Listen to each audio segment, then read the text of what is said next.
raised in the dark, the safety of a mountain home, skin made of iron, steel in our bones. To dig and dig makes us free. Come on, brother, sing with me. I am a dwarf and I'm digging a hole. Diggy, diggy hole, diggy, diggy hole. I am a dwarf and I'm digging a hole. Diggy, diggy hole, digging a hole.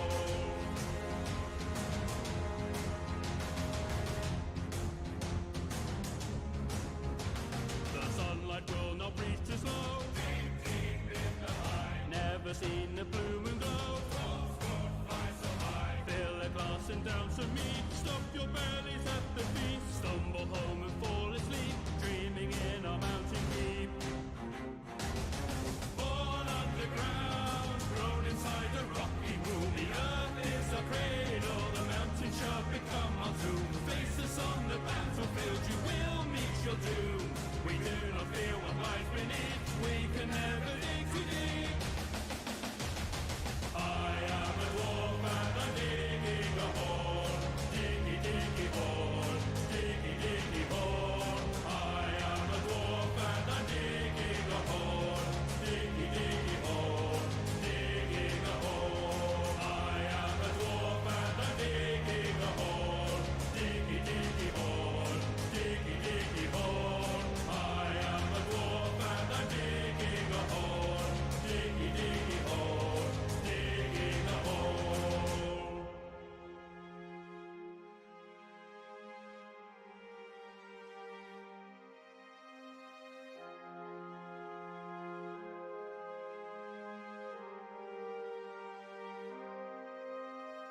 Born underground, suckled from a teat of stone, raised in the dark, the safety of a mountain home, skin made of iron, steel in our bones. To dig and dig makes us free. Come on, brother, sing with me.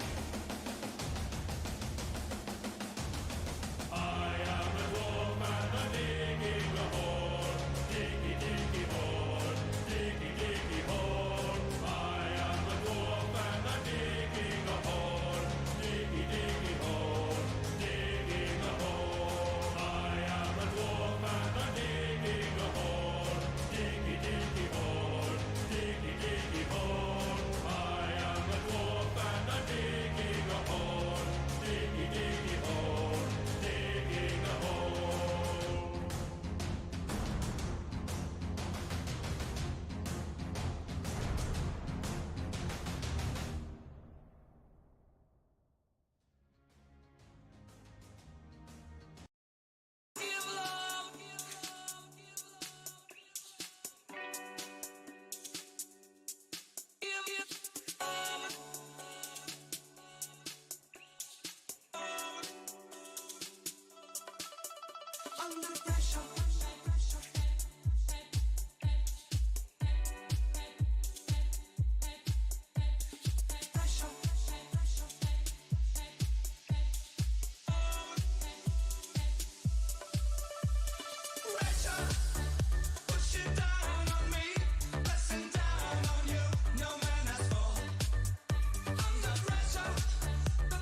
streets.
About time that I walk away. So I turn around to walk away, but then I look back. Sadly, it make me turn and walk away again. Even though it looks like it's the future, it's really a long, long time ago when there were nights and they got into fights using sabers of light. Even though some things look so familiar, they're not really on Earth, yeah, it's a galaxy far, far away. Alien DNA, walking around every day. No one notices. Well, I messed up. Yeah, I made a mistake. I can't sleep. Have to find your place soon. My tailor's awesome. All the people looking. Rolling like I'm platinum. You know I've gone a long way to change my mind about it since I seen you. But I'm talking at my robot as you mill about the city, and I'm on my way.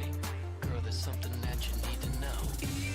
Even though it looks like it's the future, it's really a long, long time ago when there were nights and they got into fights using sabers of light.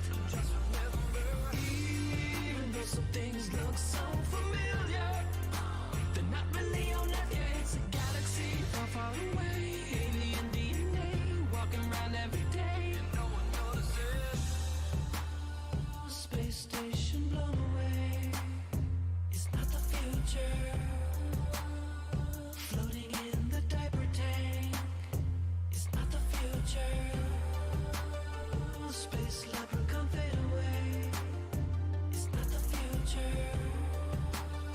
Cyborg with no big words to say, it's not the future. Get turned, get real turned.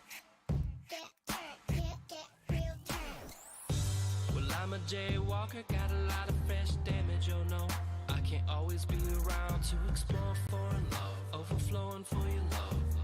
And not I'm sure that when we argue makes me dream about those demon fishes. It's not the way that it's meant to be in. I bless your outfit, that's a good choice. What is he saying? I don't understand. Listen girl, I hope the heartbreak leaves me on the weekend. Even though it looks like it's the future, it's really a long, long time ago when there were nights and they got into fights using sabers of light.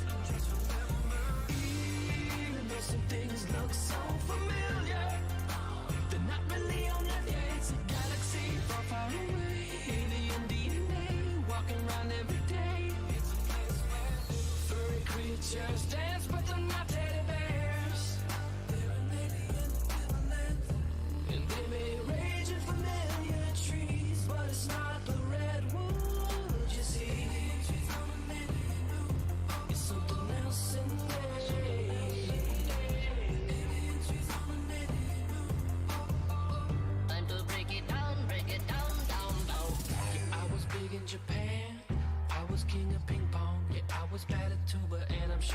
like me to bounce? Master, I need one of these. Do they come in threes? Cause I need to squeeze them. Yeah, I was big in Japan. I was king of ping pong. Yeah, I was bad at tuba, and I'm sure you'd like me to bounce. Sometimes a moment when you wish you could run and hide is when you find you need a new hyperdrive.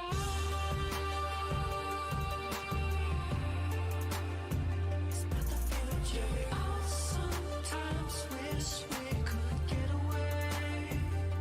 And if you try,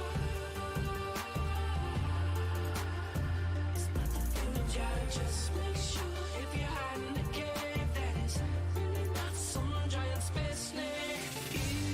Even though it looks like it's the future, it's really a long, long time ago when there were lights and then got in their fights using sabers of light.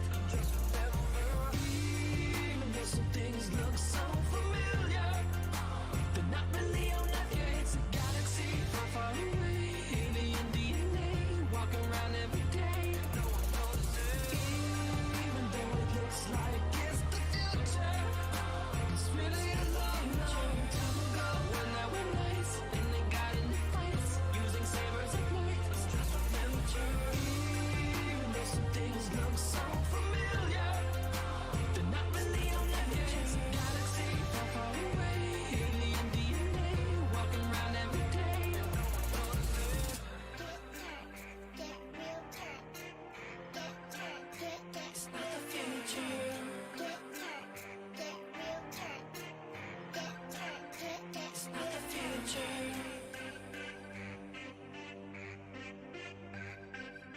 It's not the future.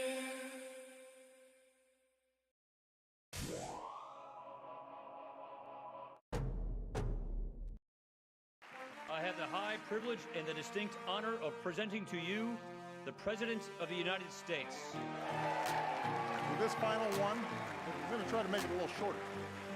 We've got the strongest job growth since 1999. We produce more oil here for the first time. For the first time. For the first time. Get it, like 1999. Get it, like 1999. It has been until it's a hard time, but tonight we get it like it's 1999. If a kid from Tatooine can save the galaxy, you can too. Your future will be brighter. There's no limit to what you can do. Whoa. Here's the big but, here's the big but. We're not there yet, we all know that. We're the winner, getting blown to the top 1%. So I'ma bring Jaws back. Like 1999. Like 1999. It has been until it's a hard time, but tonight we get it like it's 1999. If folks want to pop off, I want to meet 'em. I'm not gonna be soft, I'm gonna beat 'em. If folks want to pop off, I want to meet 'em. I'm not gonna be soft, I'm gonna beat 'em.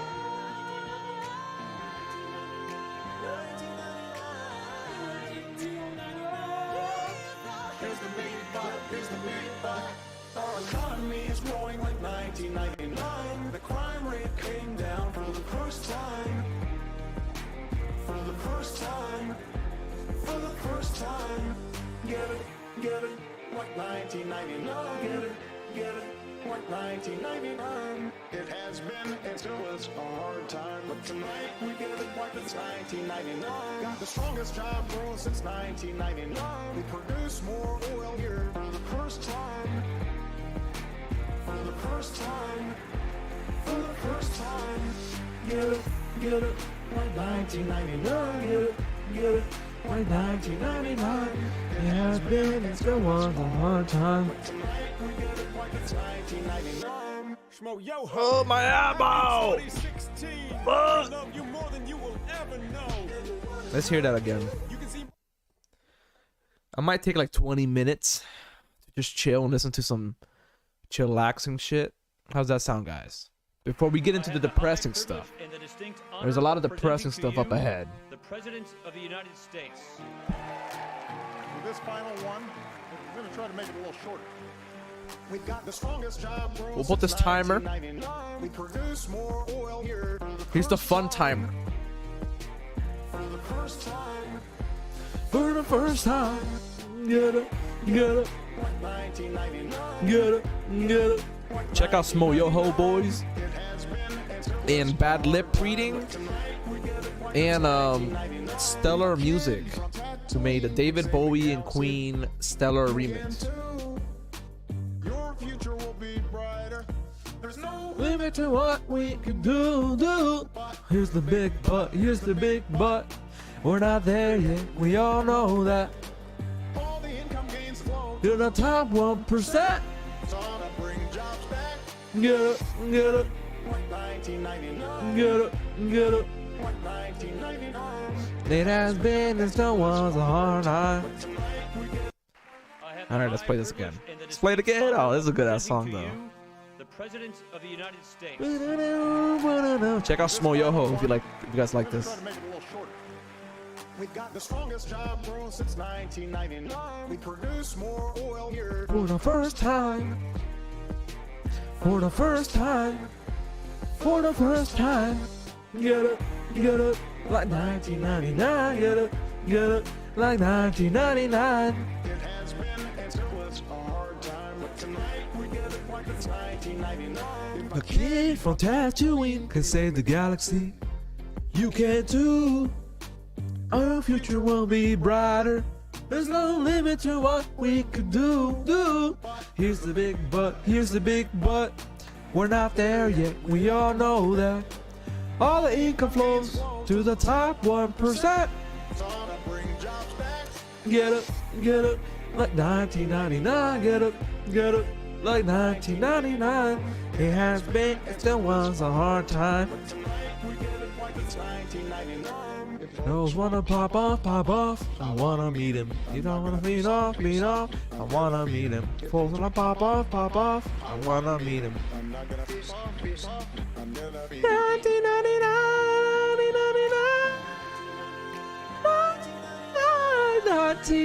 1999. Here's the big but, here's the big but. Our economy is growing like 1999. The crime rate came down. For the first time, for the first time, for the first time. Get up, Like 1999. get up. Like 1999. It has been, it still was a hard time. Tonight we get it like it's 1999. Got the First strongest time job growth since since 1999. produce more oil here. For the first time, for the first time, for the first time. Get up, Like 1999. get up. Like 1999. It has been, it still was a hard time. Tonight we get it like it's 1999. Smo Yoho. That was go good. All right, let's listen to I want to hear once again. Once again.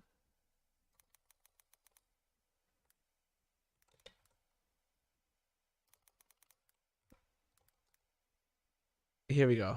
Dude, this song is so good, guys. I love it. I'm so broken in my brain. I don't know why I love shit like this. The prism of memes is beginning to speak to me, but I must not touch it. Oh no, I'm touching it. I am once again Asking for your financial support. I'm once again asking for you to wash your hands. I'm once again asking for us to all get through this. so we can leave our boring homes again. Once again, I am asking for my friends. Once again. I miss you. When this all ends, then I intend to go to Taco Bell. I hope you'll join me once again. Once again. Imagine there's no pomegranate.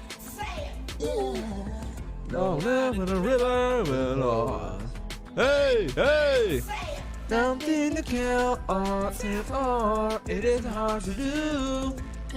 I age baby too. Enjoy it. I'm broke as shit. Me, you, and everybody here get in the shaft to satisfy the rich. Bet your ass I'm running for president. Give me up in that White House. Something's gotta change, and it will. Get me up in that White House. Oh my God, there's a little oof sound, a little Roblox oof. To satisfy the rich. Bet your ass I'm running for president. Get me up in that White House.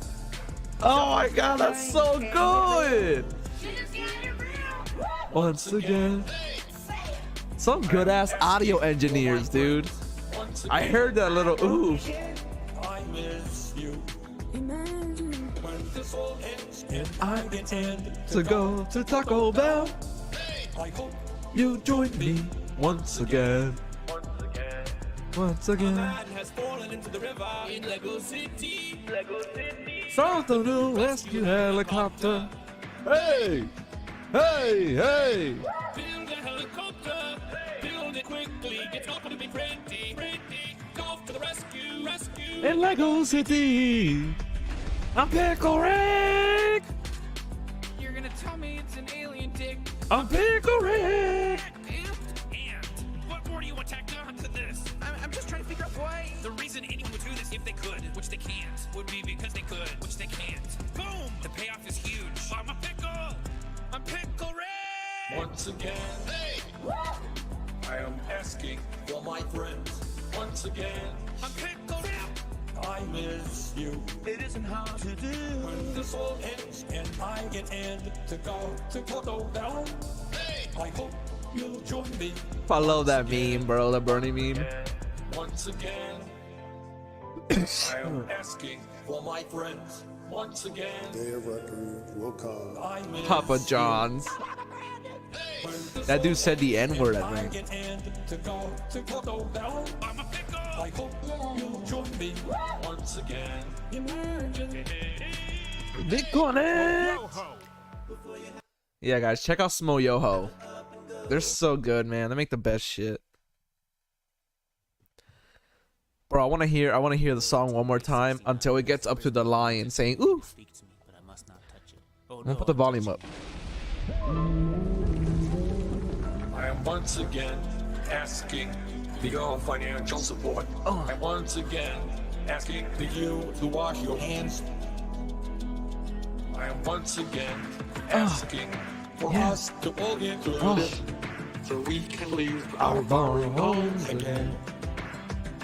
Once again, I am asking for my friends. Once again, I miss you.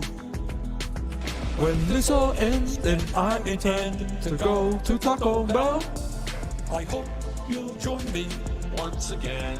Once again. Imagine there's no bottle of rabbits. Go down in the river. Hey, hey. Nothing to kill or Stand for. it isn't hard to do. And no Ice Age baby too. Oh, I miss PewDiePie. Here it comes. I broke your shit. Me, you, and everybody else is getting the shaft to satisfy the Here it rich. comes. Bet your ass I'm running for president. Get me up in that White House.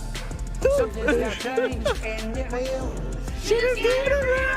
Once again, I am asking for my friends. Once again, I broke your shit. I miss you. When this all ends, then I intend to go to Taco Bell. Okay, I need to cut my autism off right here. I need to go somewhere else. Let's find another song. I like this song. It's called "The Cat in Center Field." It's so cute.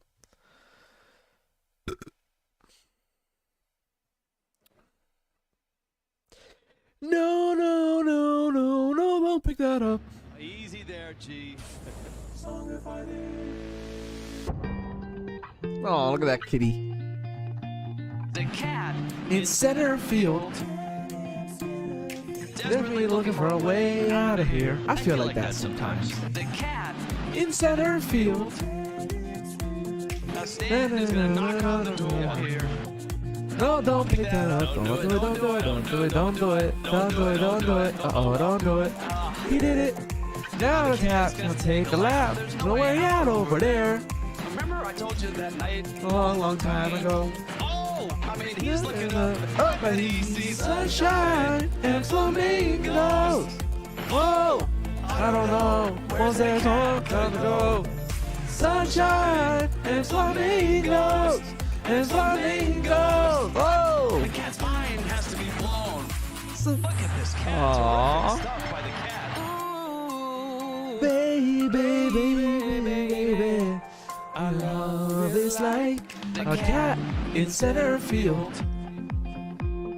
Desperately from way out of here. I feel like that sometimes. And the cat in center field. No,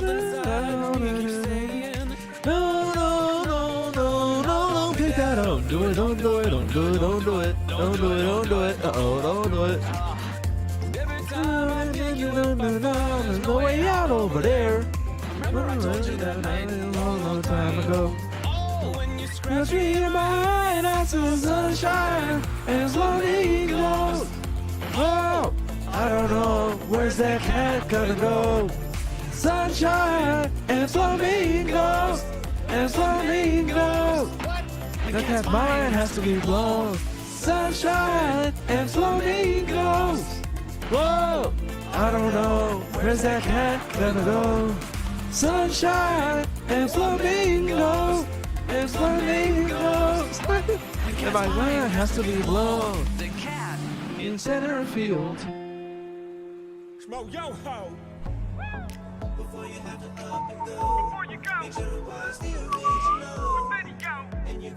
Let's see what other songs we could put before we gotta start the depressing shit.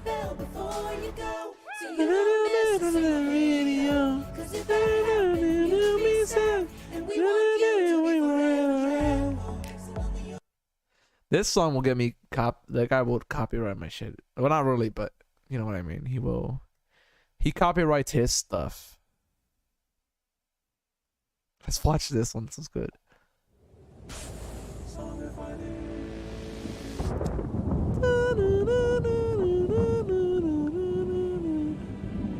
Thunder snow.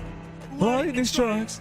Holy smokes! Totally lit up the sky. You can have your $500 million jackpot. In Powerball. But I'll take this thunder snow.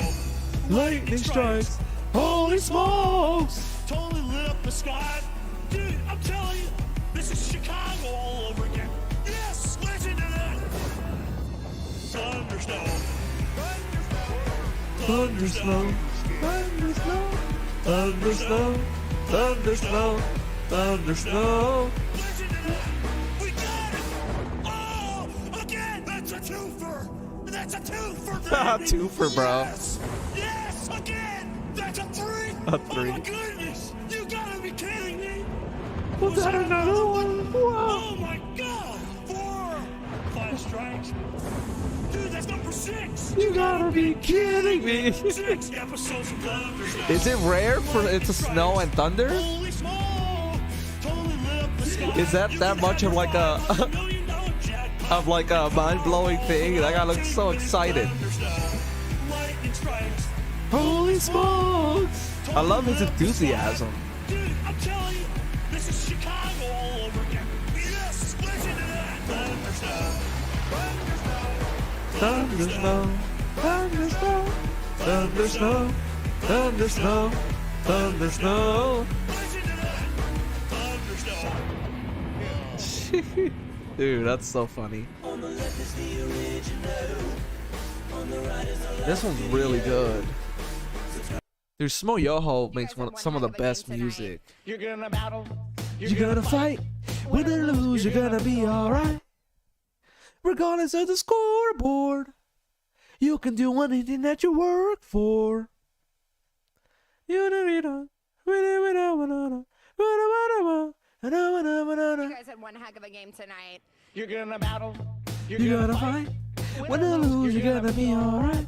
Regardless of the scoreboard, you can do anything that you work for. Oh, look at that kid. Do it for us. Do it for one another. Do it for yourself and do it for each other. Regardless of the Scoreboard. Regardless of the scoreboard. Scoreboard. Oh. I'm locked and alive, the second and first half. We started slow. And we're gonna finish fast. It's gonna be tough. It's gonna be tough. If you fall down, You're dead up, and you don't know what you're going through. your Friends are here to help you. Na na na na, you put in. you might go out. And with this win, you're gonna battle. You're gonna fight. When I lose, you're gonna be alright. Regardless of the scoreboard, you can do anything that you work for. Do it for us, do it for one another, do it for yourself, and do it for each other. Regardless of the scoreboard, regardless of the scoreboard, scoreboard. Wow. You're gonna battle, you're gonna fight. When you lose, you're gonna be alright. Regardless of the scoreboard, you can do anything that you work for. Do it for us, do it for one another, do it for yourself, and do it for each other. Regardless of the scoreboard, regardless of the scoreboard, scoreboard. The Eastview Patriots. All right, guys, we'll send it back to you. Thank you for the suggestion. Without a question, do love and subscribe. What's the original? I just told you again, it was subliminal. Ooh, ooh, ooh, ooh, ooh, ooh. It was subliminal. Ooh, ooh, ooh, ooh. I don't know about you, but I'm ready to run through a brick wall. Let me see. There was one.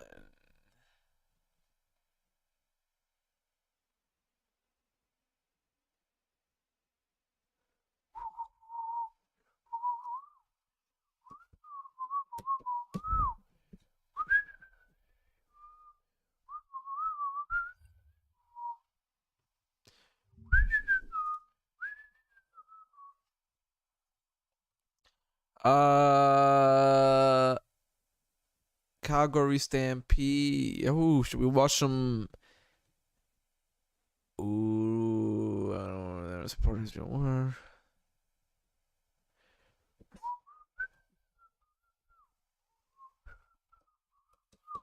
Man, what song do I want to listen to before the shit starts? I guess we're good there then. I guess that's enough. Anyways, let's get to our show. Oops, that's not what I wanted. What the fuck did I do?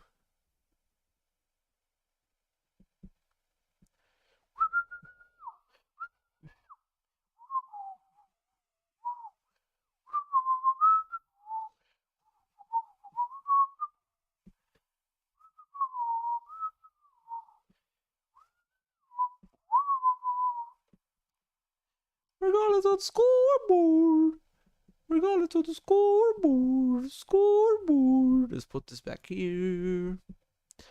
I'm not gonna lie, they had us the first half. But we're always gonna finish fast. We gotta be tough. We gotta be tough.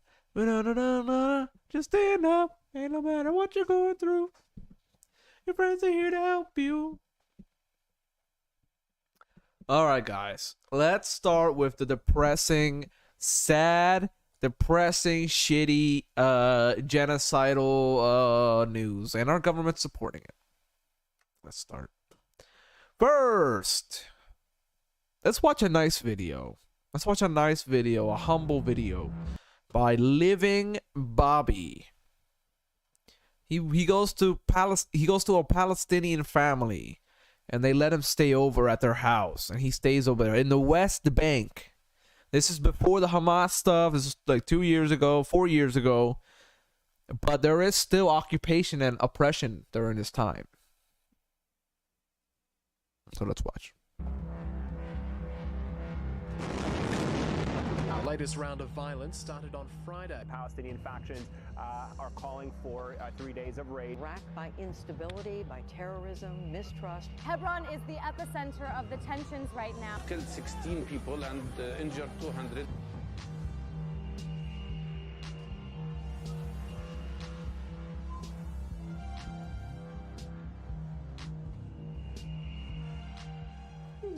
Today is the day. Hello everybody and welcome to what a sweet looking Jerusalem. guy. He looks About a week ago when I was researching he looks like a things to sweet do guy. here in Jerusalem and around the West Bank, I came across this guy shooting unbelievable videos all across the West Bank. And I basically just wrote him a message and I was like, hey dude, I know this is random, but can you just show me around? He said, no, unfortunately I'm not there. However, my grandparents are. So I don't know this guy at all, just talked to him from email.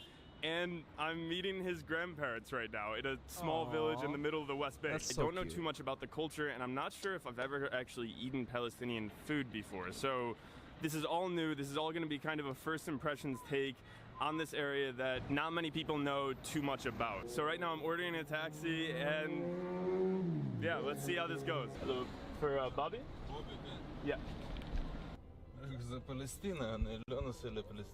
Yes, yeah, it's you can't go to this? You can't go here? Look at that, he can't go. Okay. He can't go, and it's probably because it's occupied, and he might be a Palestinian man.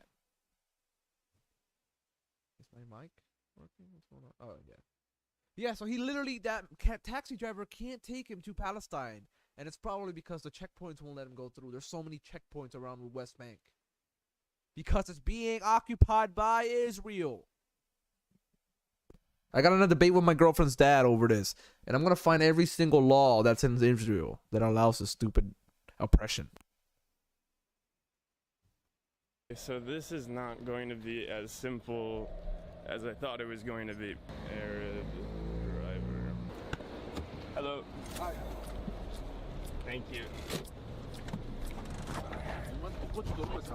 Yes, I have a friend there. You have address and everything? So I'm just meeting him at the in transit. Yeah, oh, you know it. Oh, so cool. I saw you. I need a rapid ride. So this is the checkpoint right here.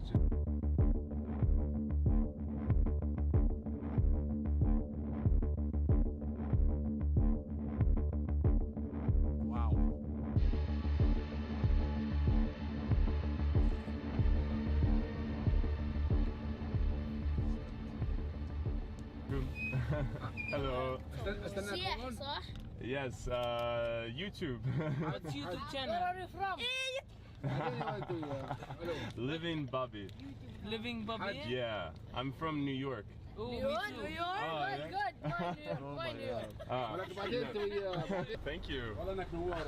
Saw your YouTube video.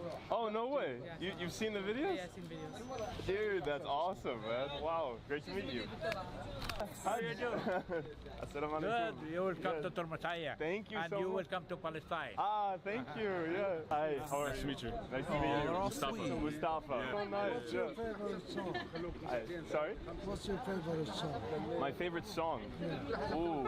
I really like electronic music, actually. How about you? What's your favorite song? Oh my darling, not 3 times on the ceiling if you would. Oh.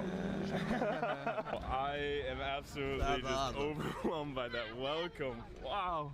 Okay. I was there for a week. Oh, okay. I feel so welcomed from that welcome from those kids to you guys. Like, I've never been so welcomed in a place before. Okay. Whenever they meet someone who's a stranger that they don't know, they always want to welcome him and make him feel comfortable. And oh yeah, I felt very comfortable. Oh, wow. You have a beautiful garden. Yeah. Oh, these people are so nice. Wow. And you see what fucking Israel's doing to them. That's so nice. Hello. People are fucking sweethearts. Oh, thank you so much. First, those kids coming up to the car, and now little clothes. So let's see how this Pally Roots shirt fits here. Woo! Can I buy a Got shirt? that Can I buy that Pally shirt? Roots merch on. Hi, baby. Oh wow, so there's some pigeons in here. The goats. Ah, you have bunnies too? Oh my god. هذا اسمه ترامب. ترامب and Yasser Arafat. She said the white one is called Trump. Trump. Calls the bunny Trump. So do they eat any of the animals from here? بتطشلوهن الأرانب وتشلشل هذا اللي هان عشان انا احب يبشروا الناس بس انا بقدرش لاني انا my baby. She says people usually keep them to eat, but she can't because she sees them as like her little babies. Oh, she can't do it. She Yeah. just asked me to hold the goat while she milks it. I've never held a goat before in my life. So this is the freshest goat milk I have ever had right here. There's light in this. Yummy. Oh, that is delicious. This is delicious goat milk. You weren't kidding. This is natural goat milk right here. Whoa! Oh, this is the fig tree. Grandpa. It's so nice. Thank you so much. Okay. Aww. So she wants to milk the. These people are so sweet. They're so Goat milk, nice. fig trees, olive trees everywhere. This is my type of place. He planted all of these. Oh, you planted all? Oh, Wow. cacti. عرفت هذا. What type of fruits are those? Guava? What are those? There's nothing better than fresh fruit. Ooh, they're making pizza or bread. This maramia. Maramia is I believe. You know what's funny? Like my family, I'm Cuban, and my family we cook. Well, my dad's side, they're very outside and like outdoorsy and woodsy, and they cook outside like this, and they made like a metal thing, kind of like this, but way bigger, and they could like rotate a big pig, like a whole pork. Rotisserie. Maramia. That's awesome. Maramia is I believe it's called anise in English. Anise. Yeah. Yes. Anise, yeah. A-N-I-S-E. Yeah, unbelievable. Yeah, like when she put it in the fire, there was just like a burst of that anise smell. We have a feast-worthy amount of food on the table. We have bread being made on the rocks here. We have kebab being made over here. Man, is this like a normal like family feast? Yeah, I mean it's very typical actually. Really? This type of cooking style that's how they make bread here. Yeah, I mean they don't really have any other way unless they're buying it. Yeah. But even if they're going to buy the bread, this is how it's made as well. Wow. هذا زيت زيتون أوليفا. They cook on rocks. That's crazy. They want you to eat now. Okay, yes. There's so much food. Yes. Wow. This is an absolute feast. Sit at the head of the table? The table in front of me is just covered in every single place with beautiful food. 1 day in the week, like this. Wow. Or so good. 3 weeks or 2 weeks or something like that. You get the family together and then a big feast. Okay. Thank you so much. Like my heart feels so warm. Like seeing all this food, just meeting all of you guys. Like yeah, thank you so much for everything. Yeah. Anytime. So she's saying that traditionally you would eat that with the soup. Yes. Okay, so I'm gonna eat it like this is how you eat pizza in New York.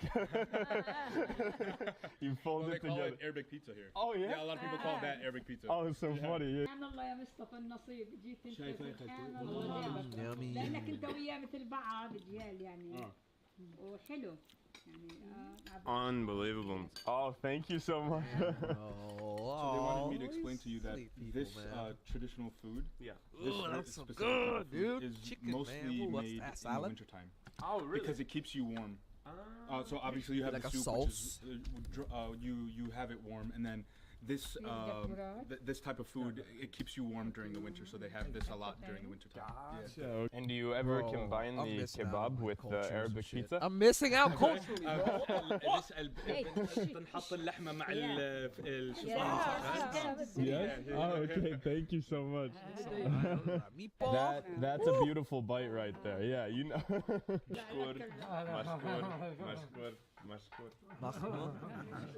You say it? كل يوم تعال كله. She says come every day. Welcome anytime. Don't tempt me. Thank you. Oh, you guys are spoiling me here. What is this? Ah, it's a pepper, a bell pepper. كلنا بدنا نروح على مونتانيا غاد. Oh, the Saints family lived in South America for 20 years. We're going to the mountain now. Oh, wonderful. Okay. Is this my mi amor? Ah, mi amor? yes, yes. My heart is. Entiendo. And my brother. Sí. Wife. Ah. Mucho amor. Her brother's wife. Vamos a la playa. Vamos a la playa. Vamos a la playa. A mí me gusta bailar. No, hay una canción. A la playa, va a coger el sol. Ahora vamos a la montaña a coger el sol. This video is turning into a video in español. So supposedly right now we're going to the mountains to drink tea and just to enjoy life, and supposedly it's a very typical thing to do around this area. Sorry? You want to take... Oh, this is my seat over here? Right. Okay. Yeah, absolutely. Yeah. This is our seat. Oh, you're helping in too? All right.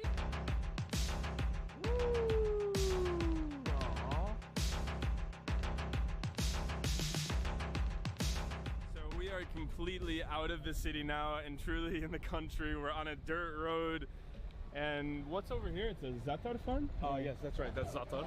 Cool. We just passed some olive trees. We're gonna pass some more right now in October. Okay. That's when the olives are ripe to pick. Yeah. So that's when you'll find most of the people coming up here to do that. Before you'll notice people are up here now to like get ready for that season.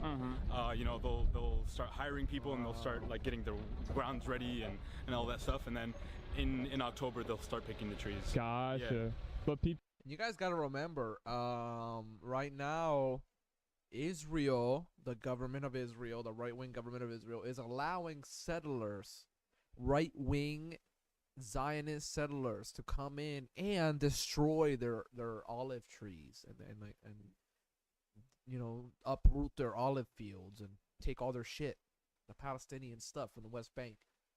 And the IDF stands by and allows it.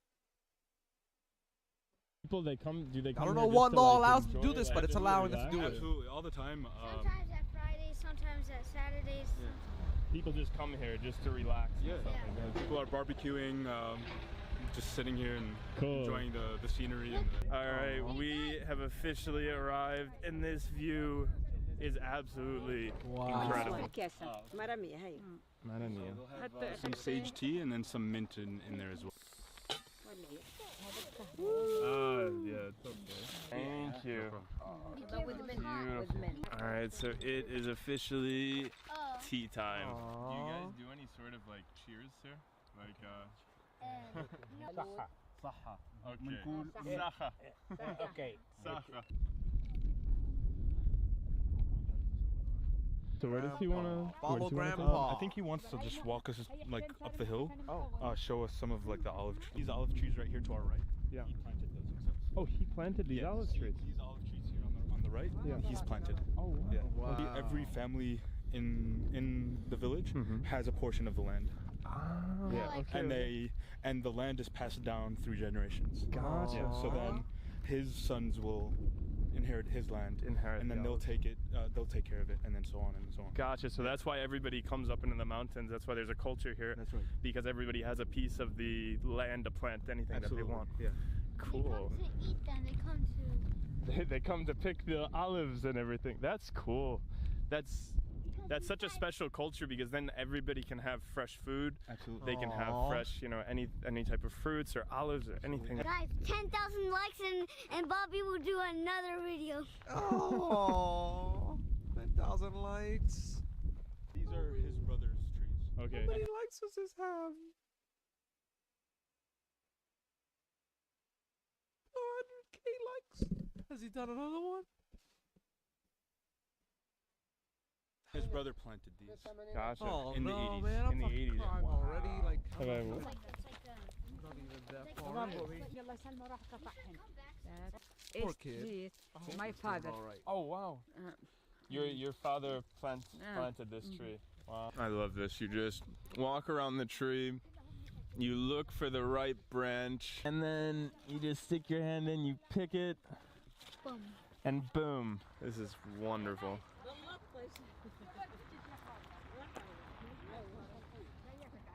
I'm so happy.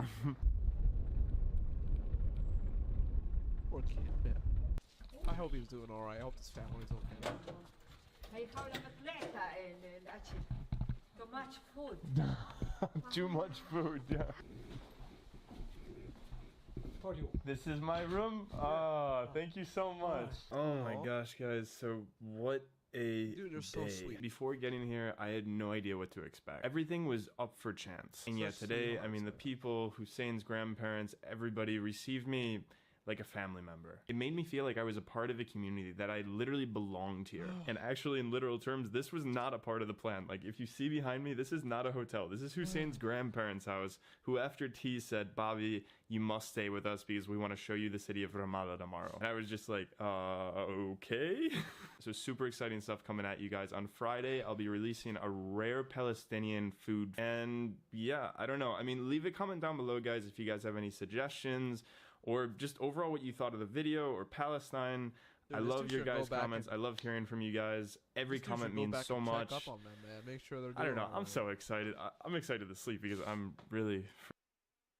I mean... For the next week, I'm staying at 7 of the world's best 5-star hotels, starting with the... Yeah, I don't know. I don't know if he ever went back to Palestine or what. That was really good though, man. I hope that family's alright. Like, it's so sad everything that's going on, man. Like, there's so many like nice people there, and they just want peace. They just want peace. Alright, so now we're gonna watch Israeli police. This is how Israeli police, the IDF, treats fucking Jewish citizens that are just standing up for Palestinian, like, brothers and sisters. Like, this is what they're doing. They're stopping the IDF from tearing down Palestinian flags. And this is literally how they fucking act, bro. Like, this is literally how they treat the people, man. It's so fucked up. The IDF is fucking evil. The Israeli right-wing government is fucking evil. They are fucking evil, dude. They're fucking evil. There's like nothing else you can say about it. Like, they're just fucking evil. They're fucking pieces of fucking dog shit. And they need to be prosecuted for war crimes. I don't give a fuck how. Like, look, he's fucking hitting the dude. Like, are you fucking serious? What did they do? You fascist piece of fucking shit, guard? Are you fucking serious? Is this how you treat people? Fucking piece of shit, dude. I swear to God. All these motherfuckers need to get rounded up. Rounded up and fucking put in prison.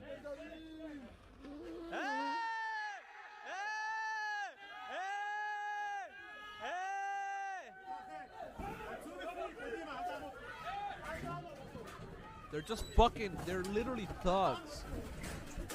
They're literally fucking thugs, dude. They're racist, fascist fucking thugs that work for the right-wing Israeli government, that work for Zionists and settlers, and they're just there to take Palestinian land and treat the fucking people that support the Palestinians like trash, because they know they're on the wrong. The IDF knows they're on the fucking wrong. Netanyahu knows he's on the wrong. Ben Gvir knows he's on the wrong. All of these motherfuckers know they're on the wrong. You shouldn't have to oppress voices if you know you're right. But when you're wrong, you gotta oppress them. Just watch it one more time.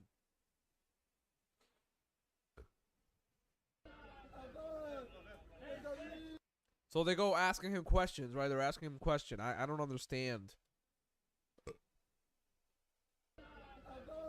So this dude's coming harassing. He's asking a question, and then he just fucking, he literally fucking, bro, he literally Attack on Titan like Annie. You know when she put her leg behind him and then dropped the guy? Like, bro, you fucking asshole. You piece of fucking shit, dude. It's IDF are fucking like Gestapo, dude. They're just Gestapo. They don't fucking care. Fucking piece of shit. And you know they hired the lowest IQ motherfuckers. You know that. The sergeants and shit. Fucking fascist thugs, dude. Fascist fucking thugs, dude. Alright, so here is Cult of Dusty. I love watching the Dusty Smith show. I watch it all the time. I am a regular chatter on his show. And he had a really good take, and I really enjoy his show. And I'm so sorry that he lost a lot of viewers and a lot of you know, members and people that were, I guess, Zionists or pro-Israel, like very pro-Israel. And he spoke out. He spoke out against Israel, and this is how they treated him. They unsubbed, they unfollowed, they left his Patreon, and this is how they fucking treat people. But I agree with what he has to say wholeheartedly. I think Israel, the government has fucked up way too much. Their war crimes have surpassed any normal amount of war crimes that we would ever accept any other country doing, like Russia. You know what I mean? So now, out of nowhere, now the UN doesn't matter. Now the UN laws, Geneva Convention, now this Geneva Suggestions, now? Are you fucking serious? You guys, I don't know what the hell is going on with the West, but like, it's just fucking bullshit. It's just literally just protecting power and the powerful. But let's watch the Cult of Dusty. He spits. Got no intro to this, but it's time to free Palestine, y'all. I think we can all agree on that. Free Palestine. Hell yeah. And another week, more war crimes from the IDF. This time, they are bombing refugee camps. They bombed this refugee camp like 3 times. Just in, Israel confirms an IDF attack caused the massive blast at Gaza's largest refugee camp that has reportedly left many people dead and injured. Super cool. I'm so happy that my tax dollars are paying for this. They'll put me in jail if I don't pay for the murder of children and refugees. Why would we care about this, America? We are scum. And don't worry, there's a minute to it, folks. Hey, there was probably some Hamas people there. So we had to murder all these children and all these people trying to escape our bombing. We had to bomb them because whatever it takes. Let's let them explain it to us. Yes, I can. It's fucking bullshit. We were focused again on our target, a senior commander, Wolf, and we'll be updating you with more data as the hour moves ahead. Yeah, go fuck yourself, you piece of shit. But even if that Hamas commander was there amidst all those Palestinian refugees who are in that Jabalia refugee camp, Israel still went ahead and dropped a bomb. Yeah, you did. Israel still went and dropped a fucking bomb. This for one Hamas commander, knowing that a lot of innocent civilians, men, women, and children, presumably would be killed. Is that what I'm hearing? Totally. That's not what you're hearing, Wolf. That's not what you're hearing. That's not what you're hearing, Wolf. This commander, again, who you'll get more data who this man liar, was. Dude. Killed many Israelis. He's trying to tiptoe but you around just bombed so all hard. these people, killed these children, killed horses to get this one guy or a couple people. That's what you're saying. Literally, you're saying that. We're doing everything we can. It's a very complicated... You're literally not doing everything you can to limit civilian casualties. You're doing everything you can to increase them. Yeah. Battle space. There could be infrastructure there. There could be tunnels there. There could be children there. Yeah. We're still looking into it, and we'll give you more data as the hour moves ahead. Oh, well, that makes me feel so much better. But you know that there are... No, you're supposed to have all the data before you do a fucking strike, you stupid piece of bald fuckhead. You Irish piece of fucking cunt.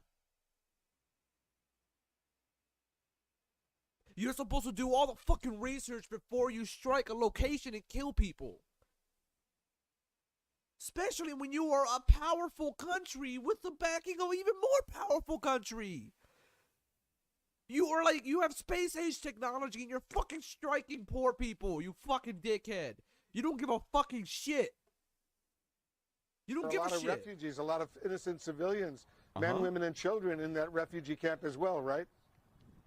No, you don't care though. This is the tragedy of This war. is the tragedy of war. This is the tragedy of war. Yeah, what if Russia said that? It's the tragedy What if of Russia war. said, "Oh, we kill struck all these civilians"? Every This is single the person tragedy we of have war, to kill. guys. We will You kill can't you go and your after family, us. Wolf Blitzer.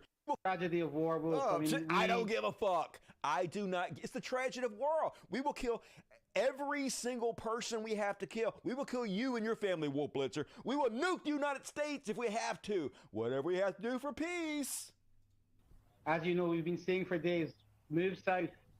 Civilians that are not involved with Hamas, please move south. Fucking Irish. I'm just trying to get a little bit more information.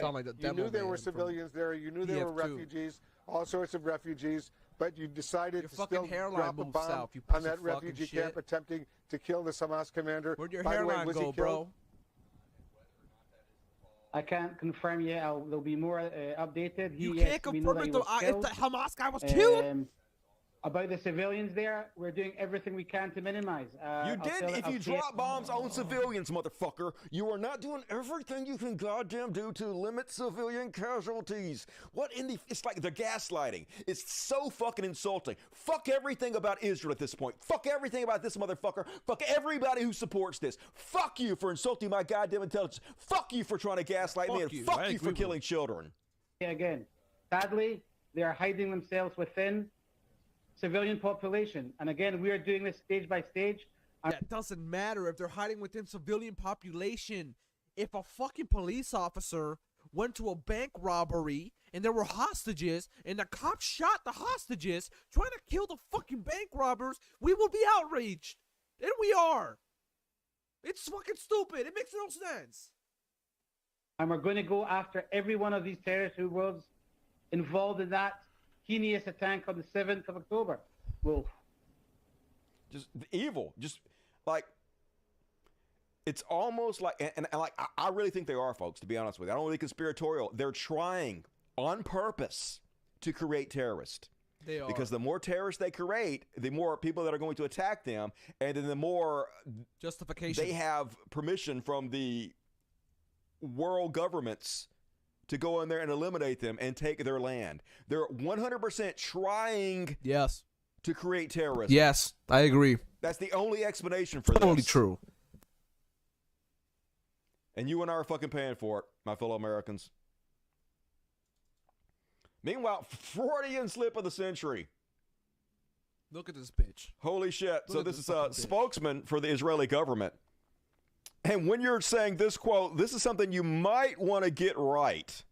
But I can tell you that we are not targeting anyone else in Gaza but civilians. Yes, we know that. Yeah, really? Yeah. I already knew. Thank you. Thank you for confirming that you're not targeting anybody but civilians. But yeah, we already fucking knew that. Yeah, but of course, you can be like, oopsie, Freudian slip there.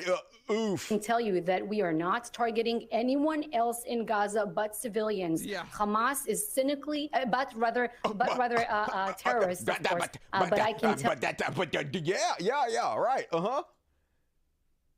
Yeah, that's a good one, man. Holy shit. Way to tell on yourself. Meanwhile, CNN doing a little bit of good reporting here and there, I guess. But yeah, after they bombed the refugee camp, they bombed some ambulances. Yeah, why wouldn't you bomb ambulances, right? They're doing everything they can, folks. A warning, there's dead bodies here, there's dead horses. Because the horses were definitely Hamas, y'all. The horses deserved it more than anybody. These ambulances were part of a convoy that was heading south towards the Rafah crossing. The Red Cross had been informed that the convoy was leaving the hospital towards the Rafah crossing. And perhaps most damningly, we've just been hearing, Jessica, from the Red Cross, who confirmed that they had been given information about this particular convoy that was due to leave the Shifa hospital on its way to the Rafah crossing. What we know about the attack is that there are several casualties, many wounded as well, and that this... So the IDF struck a fucking convoy of ambulances for a fucking Hamas guy again. Why don't you pay fucking Egypt to imprison the fucking dude? He can go to the hospital in Egypt and you can fucking imprison him there. Why do you gotta blow up the hospital? Why do you gotta blow up the ambulances? Israel was just making up fucking excuses. And are you people that fucking believe these excuses? You're part of the genocide. You're literally part of it. You're literally part of it. I'm sorry.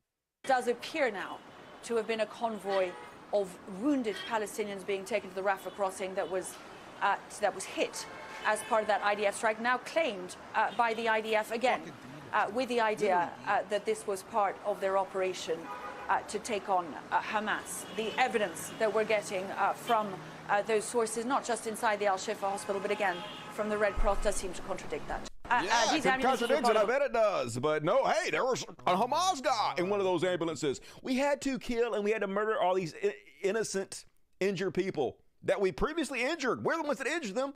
They were just taking them to get treatment. We had to kill them. We had to make it worse for them, folks, because there might have been a Hamas guy there somewhere, but we're not trying to create terrorists. We're the good guys, yo. Send us more billions, U.S. Fucking bullshit. I'm gonna get Put your own people in prison if they don't fund our murder of children, U.S. We're the good guys, y'all. Meanwhile, I can't believe I'm hearing this because I know Israeli supporters told me this is not happening. Amy Schumer personally told me that nobody on Israel's side was saying this.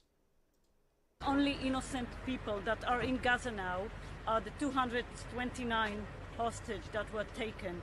Once they will go back to Israel, we will bomb Shifa Hospital, all the hospitals, all the tunnels, and kill them all. It's about time. The world knows that. There's no arguing. We don't know that. We don't know that. We think you are committing war crimes. I don't give a fuck if any of you are living on that plot of real estate in the Middle East. I don't think you have any fucking right to it. I think you're Europeans who colonized it. You invaded it. And now you put all the people that live there in an open air fucking prison. I do not even acknowledge your right to fucking live there anymore. So don't you goddamn tell me what I know. No, I don't believe that you should be killed at all. I think we should bring you all to the United States. Every one of you. Let's bring you all to the United States as refugees. I agree. Give you land here. Join me. I'm a in my home refugee too. state. Come on. I have nothing against the vast majority of the Jewish people. Incredibly good. I want to say the majority of them are against this. But the evil sacks of shit like you, no, I don't know what the fuck you're saying. I do not agree with you. I do not agree with your right to have that fucking piece of real estate. I do not think you belong there anymore. I think you need to fucking go. That's my opinion on it. You don't have a fucking Free Palestine. I think because of the war crimes, Palestinian people get Israel. They get Jerusalem now. You guys got to get the fuck out of there. Evict them. Evict these motherfuckers. I agree. When you say shit like this, you got to go. About that, I fucking wish the United Nations had a fucking army bigger No, than the no, US. you're not the fucking center of the world now. Fuck you. Fuck you. No, you're not. What did she say? Fuck you. We are the center of the world now. No, you're not the fucking center of the world now. Fuck you. Fuck you. No, you're not. Fuck everything about this. Fuck Zionism. Fuck everybody who supports this shit. Fuck you. For real. I've lost so much support, folks. I'm tired of this shit. So many people that were supporting this show bailed on me. Fuck it. If you're on this side, if this is the side you're fucking on, that's on you, not You're fucking doing me. good, Dusty. Don't worry. You're doing good, Dusty. You're on a good Meanwhile, side. Mehdi Hasan doing a great job calling out all the Israeli leaders, generals, presidents for the shit they've been saying. When it comes to quote-unquote intent in the context of the Genocide Convention, listen to what Israeli politicians and generals themselves have said. Cabinet ministers like Yoav Gallant, the defense minister, who said Israel was fighting human animals and ordered a complete siege on the Gaza Strip, no electricity, no food, no fuel. Or Energy Minister Israel Katz, who said no electrical switch will be turned on in Gaza, no water pump will be opened, and no fuel truck will enter until the Israeli abductees are returned home. Or Heritage Minister Amichai Eliyahu, who said blow up and flatten everything in the... Hey, yo, Israel, how the fuck are they supposed to give the fucking hostages back if you're bombing all the time? They're asking for a fucking ceasefire so they can fucking give the hostages back, and you keep fucking missile striking everything. Are you fucking serious? You guys are just fucking bullshit. Like, you guys are just using, like, excuses. Hamas, they don't get any hostages over. Oh, well, maybe stop fucking striking. Well, maybe stop funding Hamas. Well, maybe stop the occupation. Stop fucking making excuses for this shit. The north of Gaza and give that land to Israeli settlers. Or Israeli President Isaac Herzog, who suggested that the innocent civilian population of Gaza, 2.3 million people, half of them children, weren't so innocent because they could have risen up against Hamas. They don't deserve this shit. Members of Benjamin Netanyahu's governing party in the Israeli Knesset, like Revital Gottlieb, who called for the use of a quote-unquote doomsday weapon to flatten Gaza without mercy, serving and retired Israeli generals like Ghassan Alian, who also referred to animals in Gaza and said there will only be destruction. You wanted hell? You will get hell. Or Giora Island, who wrote that Israel needs to create a humanitarian crisis in Gaza, and Gaza will become a place where no human being can exist. Where no human being can exist. Sounds like war crimes. If you think that's bad, just listen to the man in charge of Israel's government and military speaking on Saturday. We don't want to be innocent, but we don't want to be caught. You must remember what Amalek has done to you, says our Holy Bible, and we do remember, and we are fighting. That was Prime Minister Netanyahu invoking a biblical story in which the Israelites were told to exterminate, to literally kill all the men, women, and children from an ancient tribe called Amalek. Not a great reference when we're debating accusations of possible genocidal intent, I think we can all agree. So, yeah, just more genocide. I wish I could just talk to the Israeli people because, like, it seems like it sucks there. It seems like you're surrounded on all sides by people that want to kill you, that don't fucking want you there, right? And you don't really have any right to that land. I mean, it's like it sucks there, Israeli people. Just more.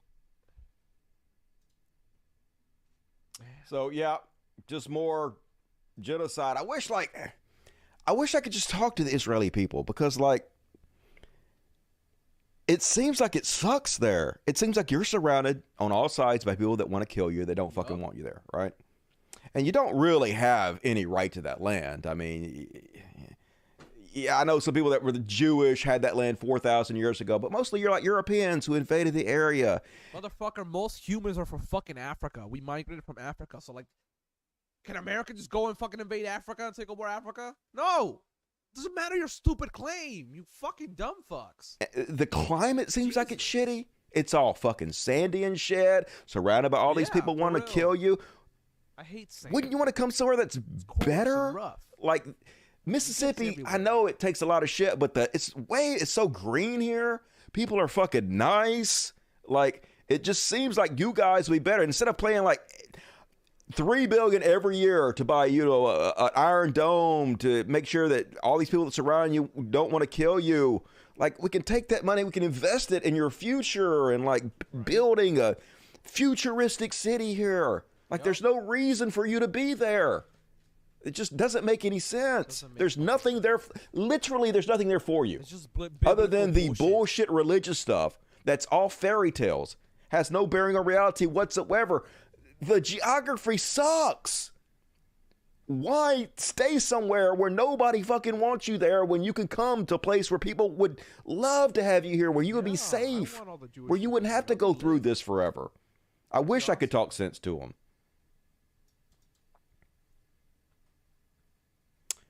And meanwhile, Alan Dershowitz, once again, saying the evil out loud.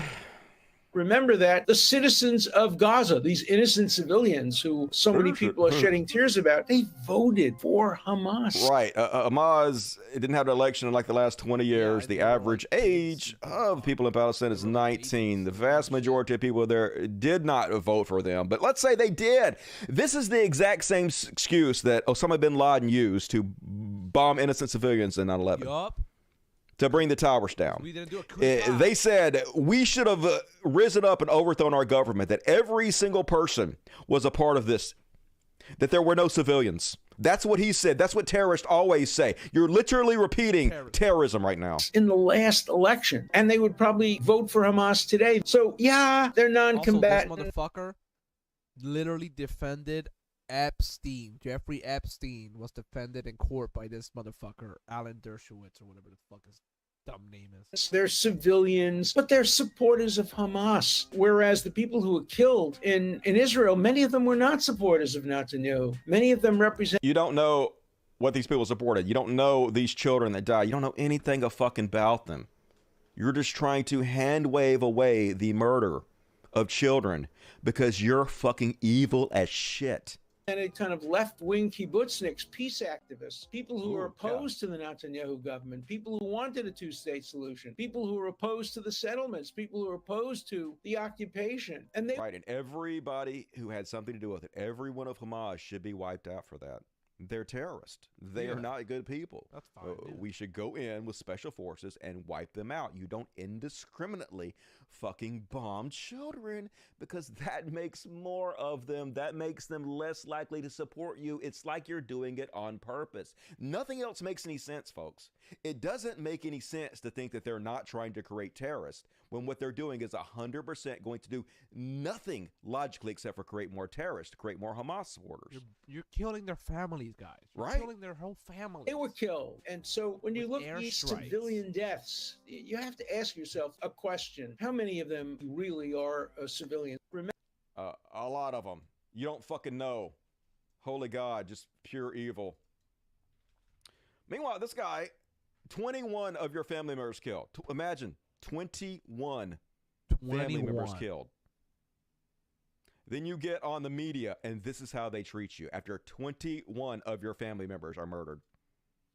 Because I believe that some of the major Western media outlets are actually complicit in this war crime that Israel is committing against us. Complicit in what way?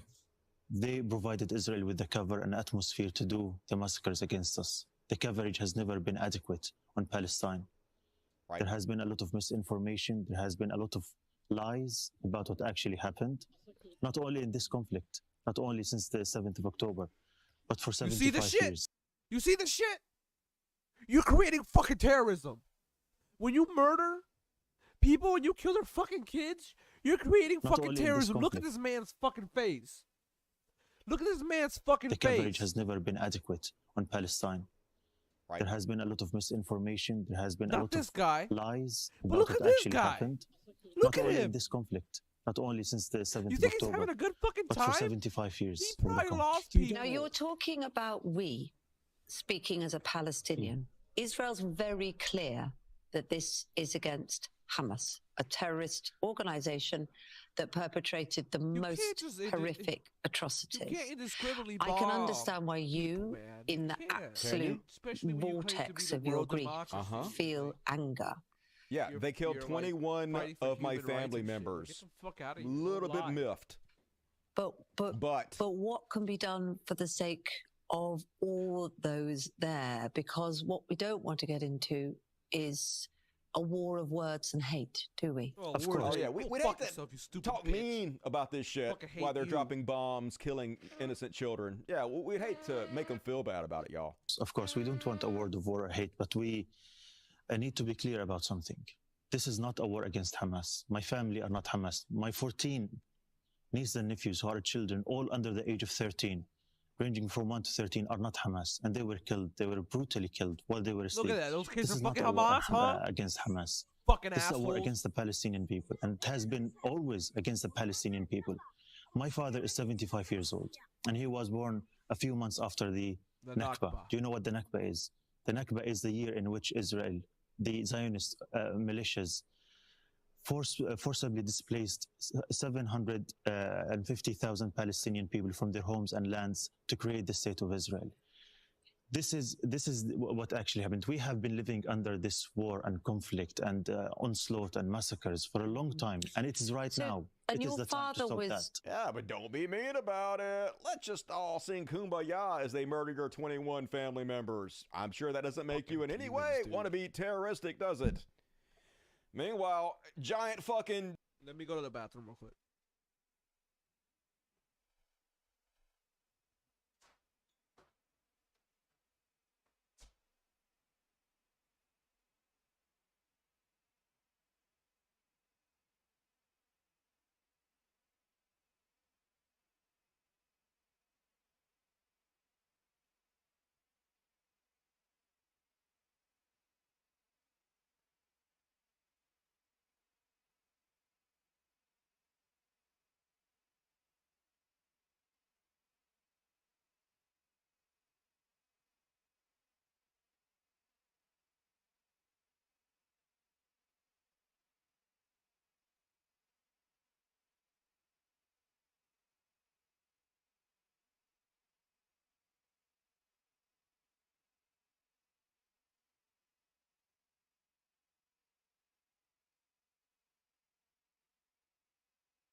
I'm back.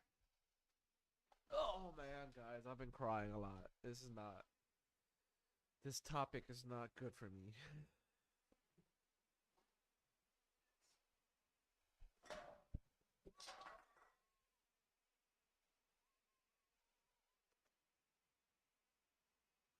Come here. Come here. Wow. Hey, look who I brought. Little happiness, boy.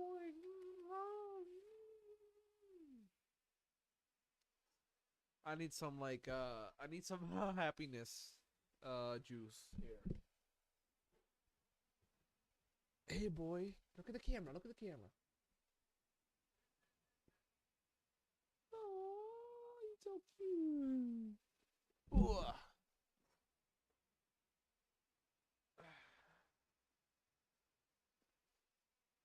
Boy. Okay, guys.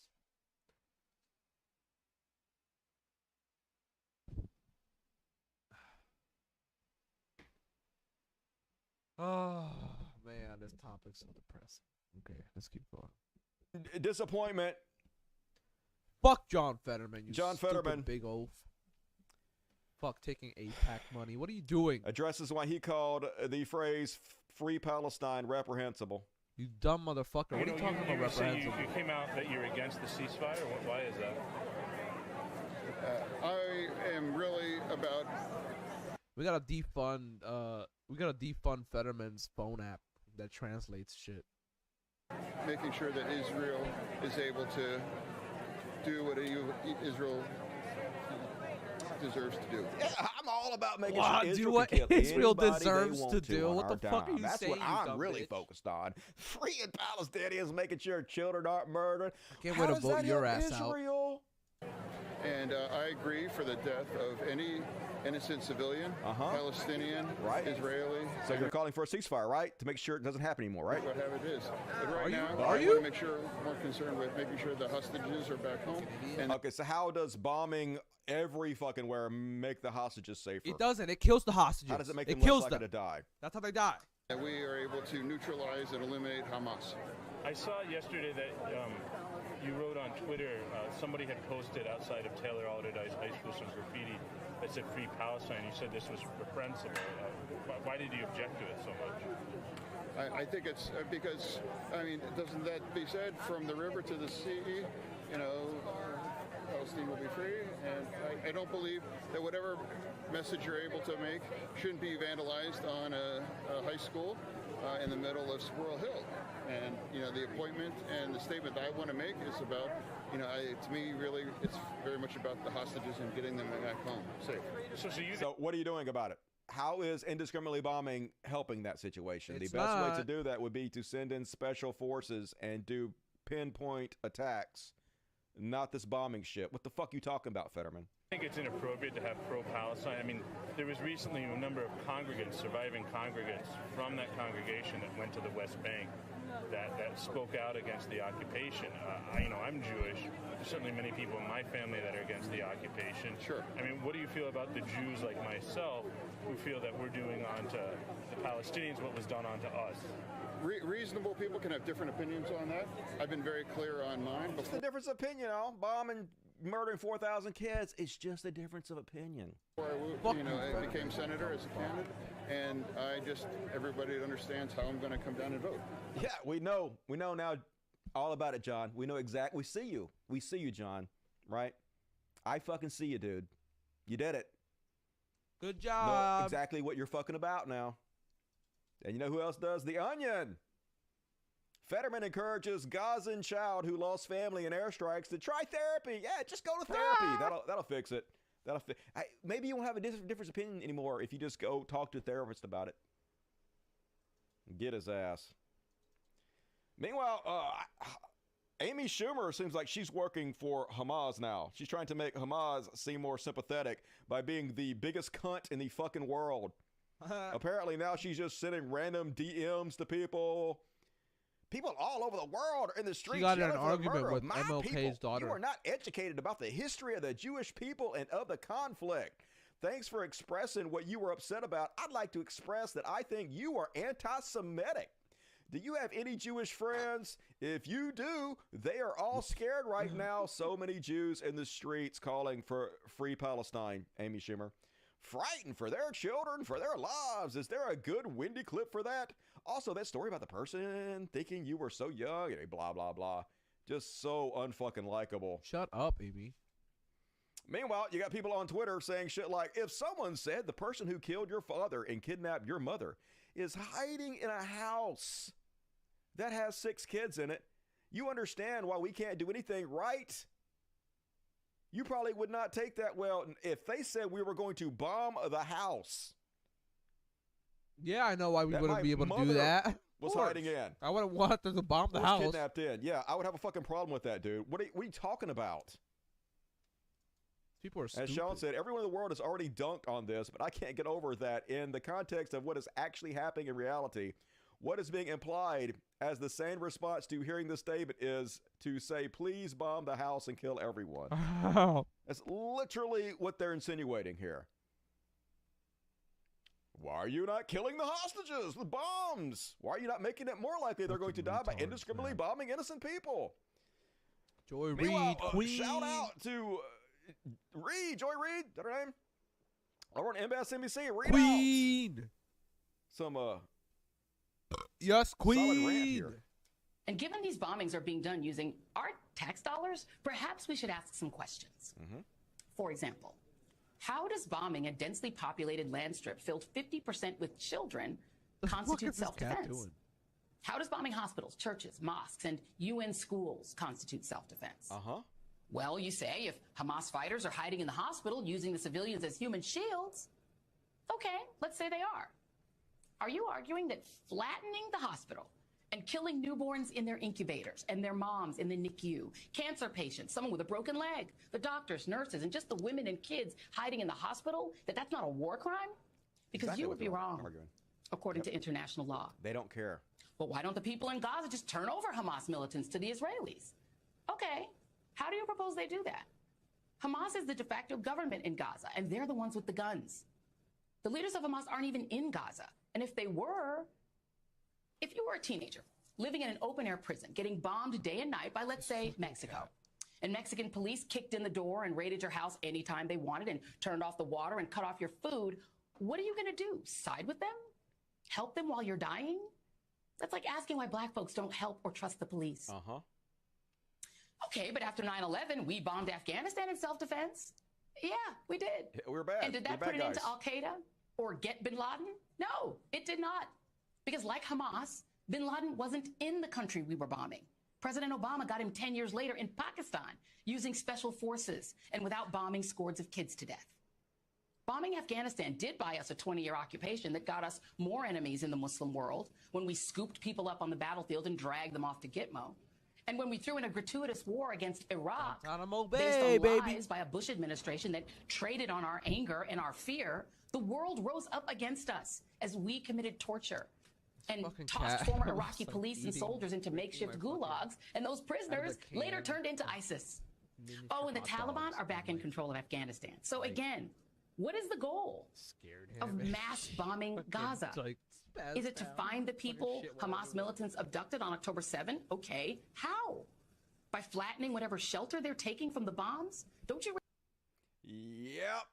Get her. Somebody said, are we watching biased news? You don't have to watch shit. Like, you literally can go fuck off and watch anything you want to. I mean, if you're not enjoying the show, you would have to be a fucking moron to be here right now because you have an endless supply of entertainment to watch. So if you don't like it, get fucked. Joy spitting facts. If you don't want to fucking hear facts, if you're too sensitive for it, then shoo. And that hero shit from Rashida Tlaib. The American people do not support funding for war crimes like the use of white phosphorus bombs and are calling for a ceasefire. As the Israeli government carries out ethnic cleansing in Gaza, President Biden is cheering on Netanyahu, whose own citizens are protesting his refusal to support a ceasefire. We must be laser focused on saving lives, no matter their faith or ethnicity. The number of children killed in Gaza in just 3 weeks has surpassed the annual number of children killed across the world's conflict zone since 2019. Yet instead of helping end this violence, President Biden basically cast doubt on the Palestinian death toll. U.S. funding for the Israeli military with no humanitarian You guys hear that shit? The number of children dead has passed every fucking war since 2019. What? It's a fucking genocide. Will take us farther away from ending the violence and reaching peace. Achieving a just and lasting peace requires lifting the blockade, ending the occupation, and dismantling the dehumanizing system of apartheid. Not only do some of my colleagues want to send more weapons to carry out war crimes and violations of international law, but they want to do it by providing tax breaks to billionaires and undermining crucial investments in our communities. Instead of funding more bombs with American taxpayer dollars, our leaders should be calling for a ceasefire now, because this violence claims thousands of our lives, but they're not going to do that. Both sides of our government completely controlled by Israel, always have been, always will be. It's not going to fucking change. Meanwhile, you guys seen what the hell is this guy's name? He's on New Girl. I like this guy. I can't remember what his name is. He's a good actor though. Anyway, he gave a shout out to Amy Schumer without knowing exactly what the beef everybody had with Amy Schumer was. I guess he just liked Amy Schumer. She was a friend or something. And he was like, you go, girl, or something. And everybody's like, dude, do you know what the fuck everybody's mad at Amy Schumer for? And he was like, no. So then he went and Googled it, and then he made this video. Whoa. Okay. It's interesting that we're here. I'm addressing a comment that I had made on Amy Schumer's page where she was talking about her place in comedy, how she's the #1 female comedian of all time. And I said, of all time, talk your shit. I've been getting, some concern. People have been writing me some concerning, I'm just going to call it that, concerning messages. And I was so confused. Then a friend called me and said, have you not done your research on the type of things that were being posted? And I said, no, this came on my feed. I commented on that. And he goes, well, you might want to go do your Googles. I did my Googles, and I deleted the comment because, to address some of the folks in my comments, I'm not a genocide supporter. I'm black. Let's be clear. I am in support of the freedom and liberty of all people. People should have their freedoms. I'm black. Let me just reiterate that. I shouldn't have to, but so no, I am not in support of all the other comments and all the other statements and things that are negative. That's not what I was doing. Much love to y'all. I do apologize if I offended anybody. Well, clearly not my intention, So, much love. Much love. Lamorin. I don't even still know his name is, but I've seen him in a lot of stuff. He's a good actor. I like Where's he in? Fucked around and he found out, but he corrected it immediately. And then, folks, I can't believe this, but you know who's sort of a little bit a hero here? Candace Owens. Woo! Candace Owens, really? Candace? Anyway, her and Dave Rubin are having a little spat. Yeah, they're fighting. Dave Rubin and her together. Candace is like, no government anywhere has a right to commit a genocide ever. There is no justification for a genocide. I can't believe this even needs to be said, or is even considered the least bit controversial to state. To which Dave Rubin says, facts. Well, as I'm sure you know, Candace, the Palestinian population has 5 times in a few decades. You want to know why, motherfucker? Because when you keep people in a destitute, poor, impoverished, desperate state where their children die before they grow up, they have more kids. So hopefully some of those kids live. You fucking disgusting dumb fuck. That's why they have more kids. Because a lot of them die. Because they can drink clean water. They don't have fucking food. Yes, but if you read what the guy who coined the term genocide means, it definitely fits what they're doing. It doesn't mean necessarily wiping them all out. It means erasing their heritage and stuff. But hey, if you like the term ethnic cleansing better, sure. But thank you for taking a strong stand against Hamas, stated genocide of the Jews, which is their charter, Dave says. And then Candace says, What's amazing about this is that I did not name any country in this tweet. I simply stated that genocide is wrong always. This is not a controversial stance. Interesting how you interpreted it. To which Dave says, yes, and I thank you for your strong stance against Hamas. I salute you. To which Candace says, me, genocide is always bad. Dave Rubin, why won't you condemn Hamas? Absolutely demented. Holy shit, let them fight. But I can't believe that. And that's literally what the media is doing too. So for once here. Hard to believe. So shout out to Candace, I guess. Though you're still trash. And all right, that is my cover of Palestine. I'm guessing that I have upset some people. We're going to cover that and the next section after the religious. Well, that was really good, Dusty. Thank you so much for covering this, Dusty. You should do like I think you should do like instead of investigating JF Gary Epi, you should investigate war crimes. Do like a war crime investigation episode where you do Ukraine and maybe Israel and Hamas and the Middle East, maybe Afghanistan. Like do like a war crime investigation channel. That would be really cool. But yeah, thank you. I appreciate you for letting us use your stream. But that was that. Anyways, let's go to Israel right now. Israel is a racist, supremacist state.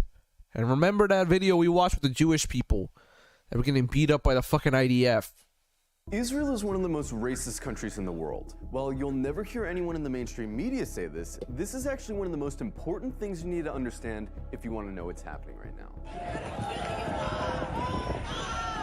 Wow, I'll kill you all. Very nice. Very nice of the Israelis, huh? Yeah. Yeah, there's definitely going to be peace between the Palestinians when the Israelis act like this, huh?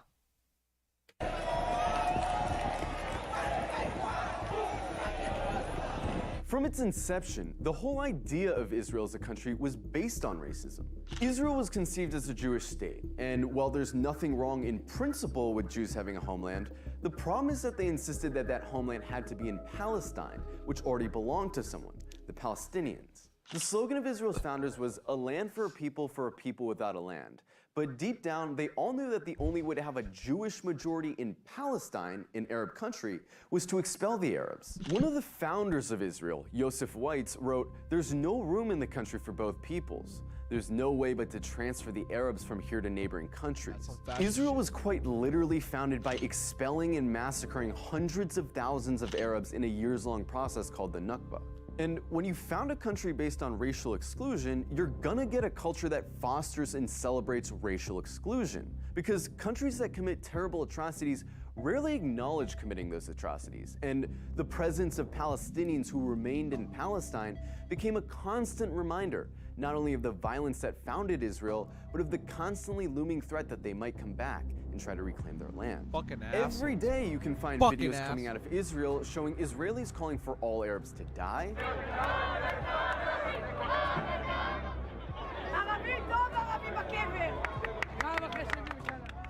Of course the Arabs are gonna hold fucking animosity against Jewish people when this is what they're fucking going through. Are you fucking serious?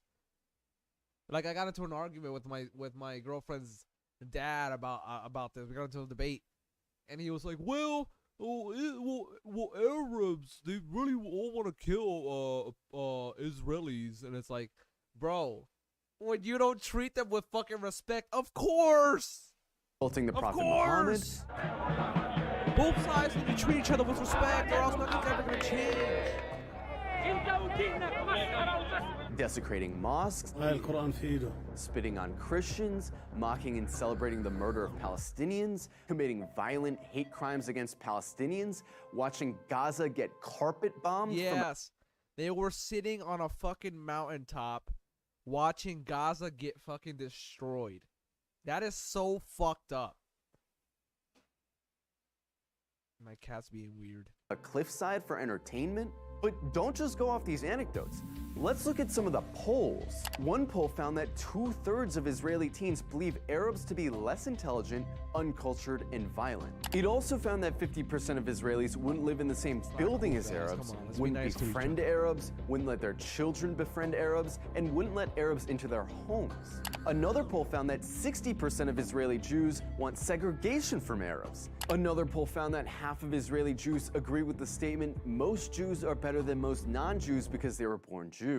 The poll also found that 88% of Israeli Jews would be disturbed if their son befriended an Arab girl, and 90% would be disturbed if their daughter befriended an Arab boy. This poll found that about half of Israeli high schoolers don't think Arabs should have the right to vote.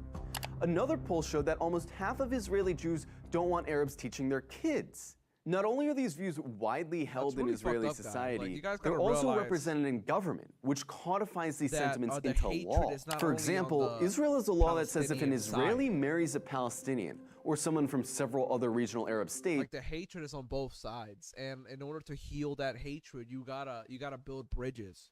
You have to be nice to one another. Israel has to start I mean, once you get rid of Hamas, right? You have to build bridges and help the Palestinian Authority, help them operate, fund them a little bit, get them going, because they're just really poor, and I don't even think the government there would be able to run the services. So you got to help each other out, both countries. That person isn't allowed to move in with said Israeli. This law was passed in 2003, but it's been renewed every single year since. Israel also doesn't allow interreligious marriage to be performed in the country, which is meant to deter Jews. That is fucked up. Not letting different types of people marry each other, that is some fascist shit. I don't agree with that at all. That's some authoritarian, weird, conservative, like racist. Like, what the fuck are you? What is this?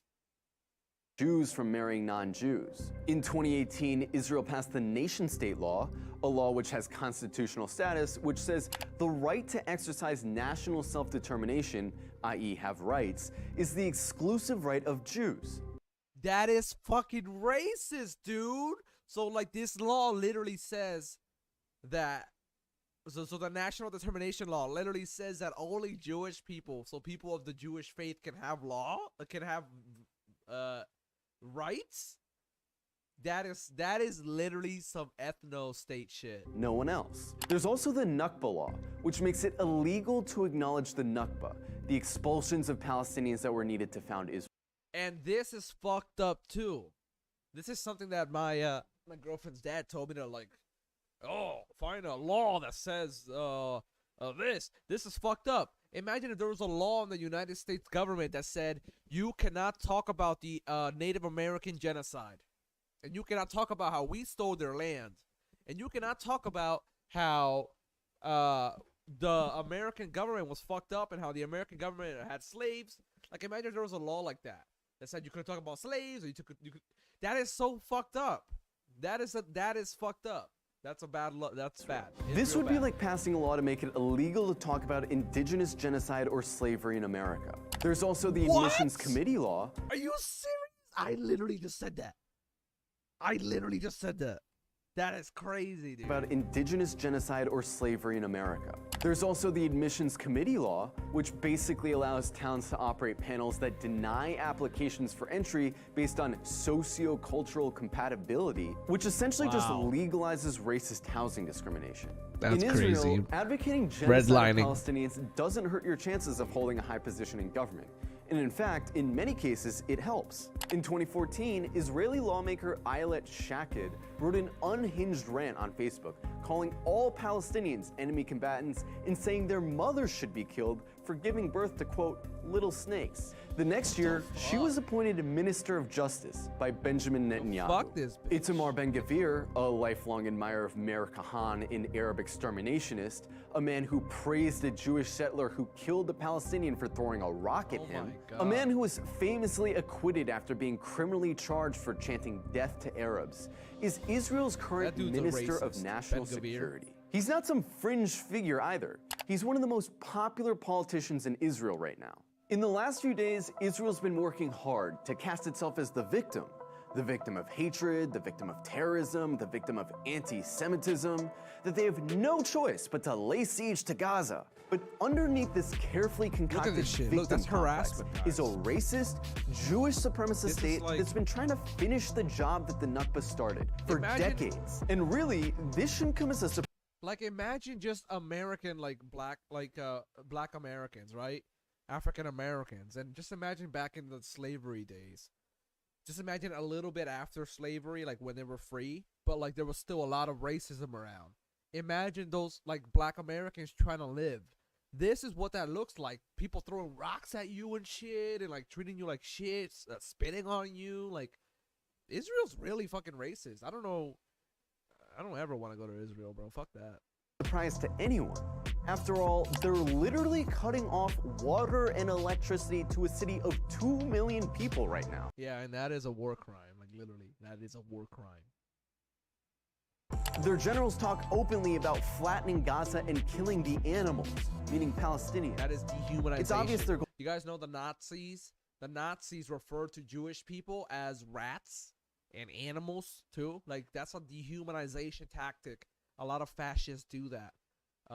That's one reason why I don't like the Israeli government. They're very right-wing and authoritarian and just not nice people. They're very racist.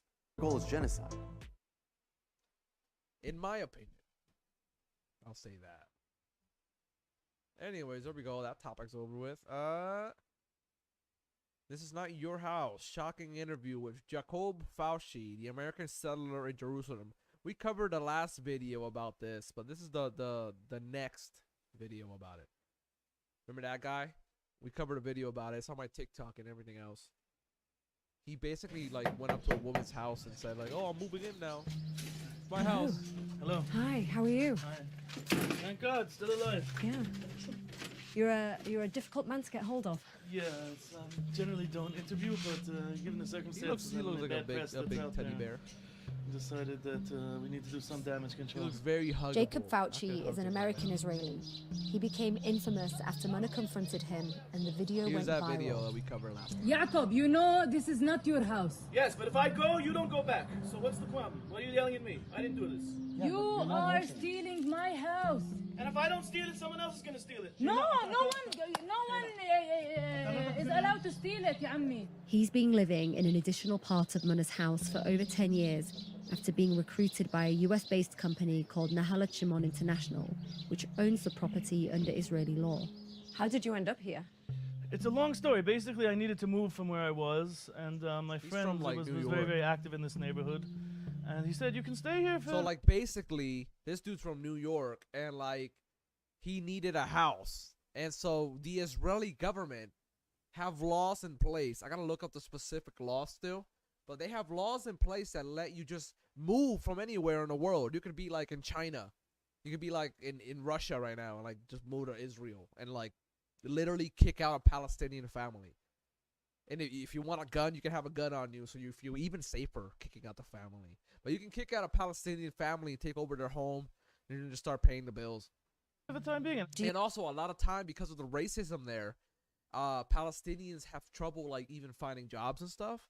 And so they can't pay for their house. They can't pay the bills. And so they get evicted.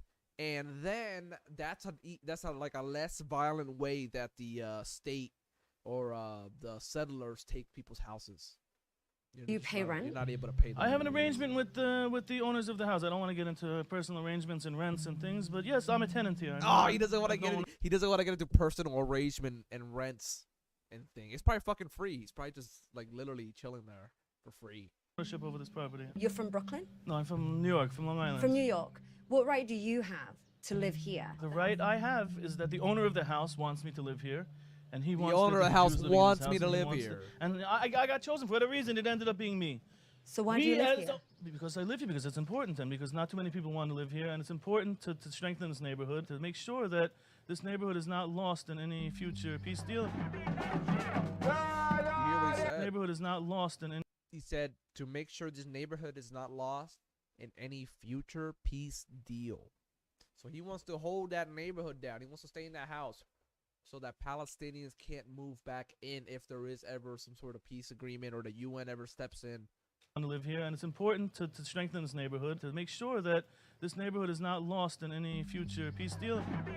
Peace deal, yeah. See, that's like really fucked up. There's a peace deal. They tell you to move out. Because that's part of the agreement. You better move out. That's part of the agreement. This is not their ancestral lands. They've not been here for generations. They came here in 1956 because they had nowhere else to be, and somebody illegally put them here. Whatever they're accusing me of is no different from what they're doing, and what they did. So your position here is a political position to keep Palestinians out of it? Not to keep Palestinians out of it, to keep Jews in it. And oh, that's basically to keep Palestinians out of it, you dummy. That's basically what you're saying. If you're doing this to keep Jews in it, then that's to keep Jews in it and keep Palestinians out of it. You're just trying to say it nicer. You're trying to say it in a nice way, so you don't sound like a fucking asshole. Palestinians who were here out of it. No, that's not. No, that's a necessary evil. Unnecessary Whatever situation evil, is, and that's dude. what I was trying to explain. You know who else says shit like that? The Nazis. It was they literally said it was a necessary evil to like exterminate, the rest because they said their economy and the J word control the world. It's so stupid. Nazis are the dumbest motherfuckers ever. That viral video, they're not coming back here. This part of the house for sure is lost. The second part of the house, unless there's some major miracle, is going to be lost. And they're not coming back into here. So whether I am here, whether I am not here, whether it's me, whether it's someone else, whether it's a monkey, whether it's a giraffe, they're not coming back into this house ever. I understand why they're angry at me. I understand why they dislike me. But I did not do this to them. I'm not doing this to them. And as I said, if I leave, I'll be replaced immediately. And I venture to think that whoever comes here is not going to be as easygoing as I am. Yeah, you're definitely easygoing, buddy. Jacobs and Nahalat Shimon International's unyielding stance is being challenged both inside the neighborhood and in court, where lawyers representing the families argue it's illegal under international law to displace anyone from occupied land. They're also arguing that there's a double standard. Israel allows Jews to return to their homeland, but not Palestinians. Whatever option is in the medium that you're watching me from, because I am streaming on Facebook, YouTube, and Twitch. But we're done with that. Let's skip Denims for now because I gotta pee. I think Ta-Nehisi Coates has been interviewed in other places too. Go to the bathroom, but this is him on Democracy Now. I don't know that Democracy Now is necessarily, it's not mainstream media, but certainly Ta-Nehisi Coates is a mainstream figure. He was at The Atlantic, right? Yes. Considering what their output recently. I mean, he is like Obama has spoken about reading Ta-Nehisi Coates. Yeah, I mean, he is, and to hear him talking in this way, and it for folks who've listened to this program before, or years ago, or familiar with Michael's work, the construction of this is also going to sound like eerily familiar in some respects. But Ta-Nehisi Coates is on, and we're starting this clip about 4 or 5 minutes into it from Democracy Now. But he starts off by saying, before I went to Gaza, he visited Gaza. I'm not sure when this was, a year or two ago. I think it was recently. the West Bank, if I'm not mistaken. This time. This time? Okay. He said, West Bank, I'm sorry. He said, before I visited, I was under the impression that this conflict, as it were, the occupation, et cetera, was very complicated. I'm back, boys. And just before we get to this point in the clip, he's relating his experience his beautiful face. in traveling around with a Sam Cedar's so sexy, guys. In the West Bank. Let me put the volume where down the Palestinian guide is like, I can't walk down that street. You can go. There you go. I cannot walk down that street. And the lack of freedom of mobility, et cetera, and then let's pick it up here. It's very, very poor. Its market area has been shut down, but there are a few vendors there that I wanted to support. And I was walking to try to get to the vendor, and I was stopped at a checkpoint. Checkpoints all through the city. Checkpoints obviously all through the West Bank. Your mobility is completely inhibited. And that's how you know it's an occupation.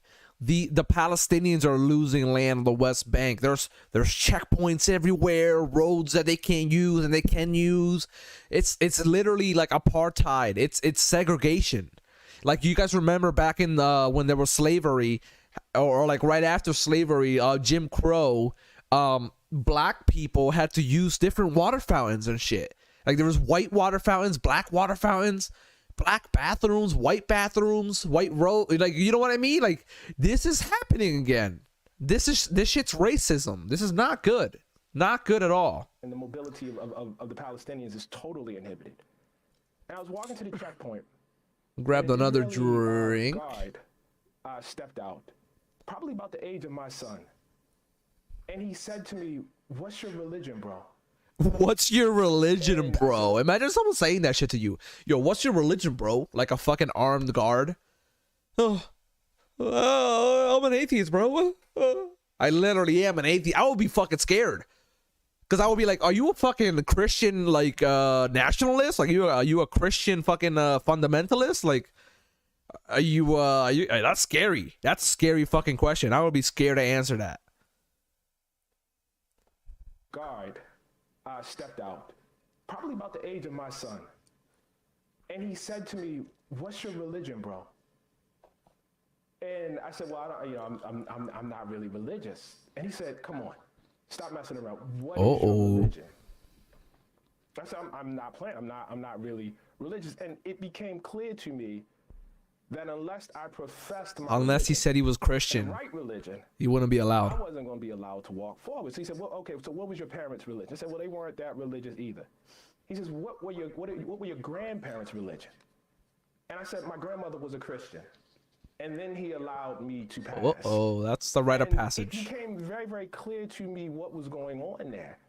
And I have to say, it was quite familiar. Again, I was in a territory where your mobility is inhibited, where your voting rights are inhibited, where your right to the water is inhibited, where your right to housing is inhibited, and it's all inhibited based on ethnicity. And that sounded extremely, extremely familiar to me. And so the most shocking thing about my time over there That's scary. was how uncomplicated it actually is. Now, I'm not saying the details of it are not complicated. History is always complicated. Present events are always complicated.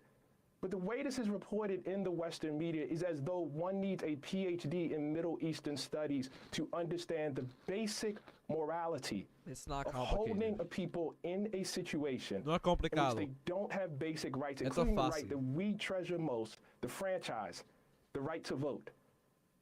And then declaring the Palestinians can't vote. That state a democracy. It's actually not that hard to understand. It's actually quite familiar to those of us with a familiarity to African American history. That's crazy. I mean, Los palestinos no pueden votar. Los palestinos no tienen poder, no tienen nada en el sistema israelí. It's so fucked up. I said the Palestinians don't have any rights. They don't have any power. They can't vote in the Israeli system. At the end of the day, that is not necessarily, well, not unnecessarily either, but it's not directly related to this, well, I guess it is directly related, but it is, I guess the point is to hear context from which these events take place and to hear them, articulated by someone who is a broadly considered a very mainstream figure, I think, in Ta-Nehisi Coates. I think is, that is also a change. And as a black man, I mean, it's not complicated. Michael said it best, and he reiterates those points there. But there have been decades and decades of solidarity with the Palestinian cause by many black activist groups in this country. Malcolm X spoke about Palestinians. And then you can look internationally at the solidarity that Nelson Mandela had with Palestinians. In order to really grasp what we are dealing with here, you have to understand the perspective of colonized people and formerly colonized people and black and brown people, and what they see when they look at what is happening in Gaza and in just like the actual, you know, quotidian day-to-day of living in the West Bank and Gaza and living in Israel. It is the reality of apartheid. That's what he's talking about there. And yes, there are, you know, Palestinians within Israel who do vote, and they have some representation in the Knesset, but the 2.4 million in Gaza? Separate roads. I mean, no, I mean, it's not controversial. It's a Jim Crowite. I mean, Zionism as an exclusionary Jewish supremacist ideology is like the lost cause, except we continue to fund it and, you know, support it materially. And Ta-Nehisi also was motivated to do this by, in the case for reparations, he mentions Israel as a affirmative way of like, I haven't revisited. I'm so drunk, but guys. He Please said in the other like, talk that he gave subscribe, that he follow me if you Israel as an enjoy the example of show. reparations being practically pursued, and he said he regrets that. I try he to said be that before fun and Israel, educate people. and That is my job. He said this in terms of like. I'm sorry. Yeah, like this was how the Sorry. world reparations are pursued. Oh, Israel. The gifting of this of the country is a reparation of some sort. Exactly. I mean, it was, but it's not necessarily as successful as one would have hoped. Precisely. Anybody want to comment anything? Has anyone said anything in chat? Feel welcome to talk to me. I'm a chill dude. Unless you're like a weirdo, like QAnon motherfucker or something. You know, like one of those QAnon people. If you know what QAnon is. Anyways, we're done with this one. Let's go on to Denims. I was watching Denim's stream. That's where I got some of the ideas of what to watch. But watching Denims. I love Denim. She's really awesome. And she looks chill. Just a very chill lady. But like, let's watch this. Don't condemn Hamas. That was a joke. Just in case. She was covering There's some an update on the videos two that I IDF really border liked. soldiers that said to the Palestinians in real time, and they realized, oh God, really disgusting. Oh yeah, this right here. People are beefing. Okay. Should be right here. And it's like you get, you know, very here. I'm trying to skip. Here we go. 15 soldiers killed in battle. So these two inside soldiers Gaza, died. These two guys died, I guess, recently. 15 Turns out soldiers killed two in battle IDF inside soldiers Gaza, in this another video by got mortar put- shells at border. And these two guys were in this video right here. Ones of you guys have seen this video. Twos if you haven't seen it. This was like a really popular video that was circulating around TikTok. Check And this it's like fucking a video out, Palestinian dude. streamer speaking to members of the IDF. Palestinian streamer or YouTuber, content creator is all we Crazy need to video. know. Oh wow. This one. This is really, really. Where are you from? Look how bloodthirsty Are you these guys IDF are. soldier? Yes, I am. Didn't the IDF they bombed Gaza and they Yeah, of course. they killed hundreds of children? I don't know about it, okay? I just know that we bombed them because they bombed us, okay? And What about before that? Why did they bomb you guys? I don't know why, okay? Maybe something like a lot of years ago, but You don't know They're the so information. uneducated. Before Israel, 1948, it was Palestine. yeah. No, it's called Israel. No, it was called Palestine before 1948. Maybe it is. And it still is. Right now, it's occupied Palestine. Yes. Yeah. I wish IDF kill more children, okay? And I wish the IDF will find you and kill you, okay? Why? Okay. Yeah, No, I did not The kill them. motherfuckers only Israel, no Palestine. And if you talk it like again, I will f you in your okay? Motherfucker. Wait, does he kill innocent Palestinians? I kill There's a lot of censoring because this is something on TikTok. So for people who are listening who aren't understanding and can't read the subtitles, he just asked him, "Do you kill innocent Palestinian civilians?" And this guy responded saying, "I kill every," and I'm pretty sure he says, "every Palestinian I see." every Palestinian see. So every Palestinian you see, you kill. Every Palestinian see, I just Ah, what a nice then he boy. pulls out his He gun. fucking shows his stupid gun. Fucking idiot. Mm. Bloodthirsty fucking In Germany, idiot. there are some dudes who run an online shop selling. They're just Palestinian Islamophobic mercenaries at this spend point, I feel. These are 20% just to the IDF and Islamophobic laugh on TikTok about it. It's really disgusting. What a joke. I don't get how you dude. can hate people so much. Like, I'm not surprised. me as a human, So, I'm just... but am I allowed to say this on Twitch? Anyways, let's skip to the next. Let's say for TOS's purposes. And okay. And yeah, this is, let's see, someone posted an update on this. Yeah, so like the girlies are Zelensky does figuring not it want out. peace, and the State Department is I think telling that him I- to do peace. Yeah, this is, let's see, someone posted an update on this. Wait, the But girlies are besides that, figuring let's it go on, out. let's pass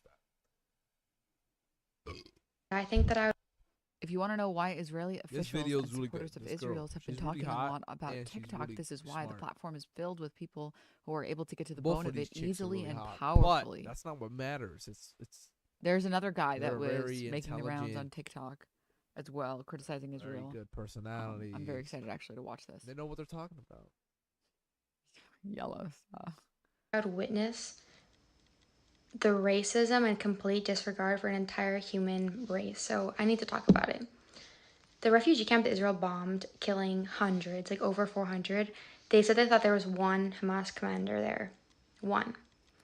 And instead of going in with their special forces and their billions of dollars of aid and their technology where they can intercept calls and, know if this Hamas commander is there, how to get him, they knew hundreds of civilians were residing there. They bombed it, knowing they who's would in kill chat right hundreds. now? To Can you them, guys they were willing text? to sacrifice Can you guys hundreds of chat in the Palestinians box? for I wanna one see. Hamas member. One. That'd be really cool. Are you Is an that not IDF like, that's are like you an one of the IDF most insane person? things I've heard. And then I the know fact some that there's people IDF out there motherfuckers be defending on that, saying that that's streams, like, okay. checking out people. Like if there were new hun with their special forces and their billions of dollars of Sorry, I'm aid and their technology where they can intercept calls and know if this Hamas commander is there, how to get him. They knew hundreds of civilians were residing there. They bombed it, knowing they would kill hundreds. To them, they were willing to sacrifice world's too hundreds of depressing Palestinians nowadays. You for gotta get one drunk, Hamas huh? member. One. Is that not like, that's like one of the most insane things I've heard. And then the fact that there's people out there defending that, saying that that's okay. Like if there were 400 Israelis killed for one Hamas member, none of you would be okay with it. But you're okay with it because you view an Israeli life over Palestinian life. And you prove that time and time again. And then you have the audacity to say that you care about Palestinian lives.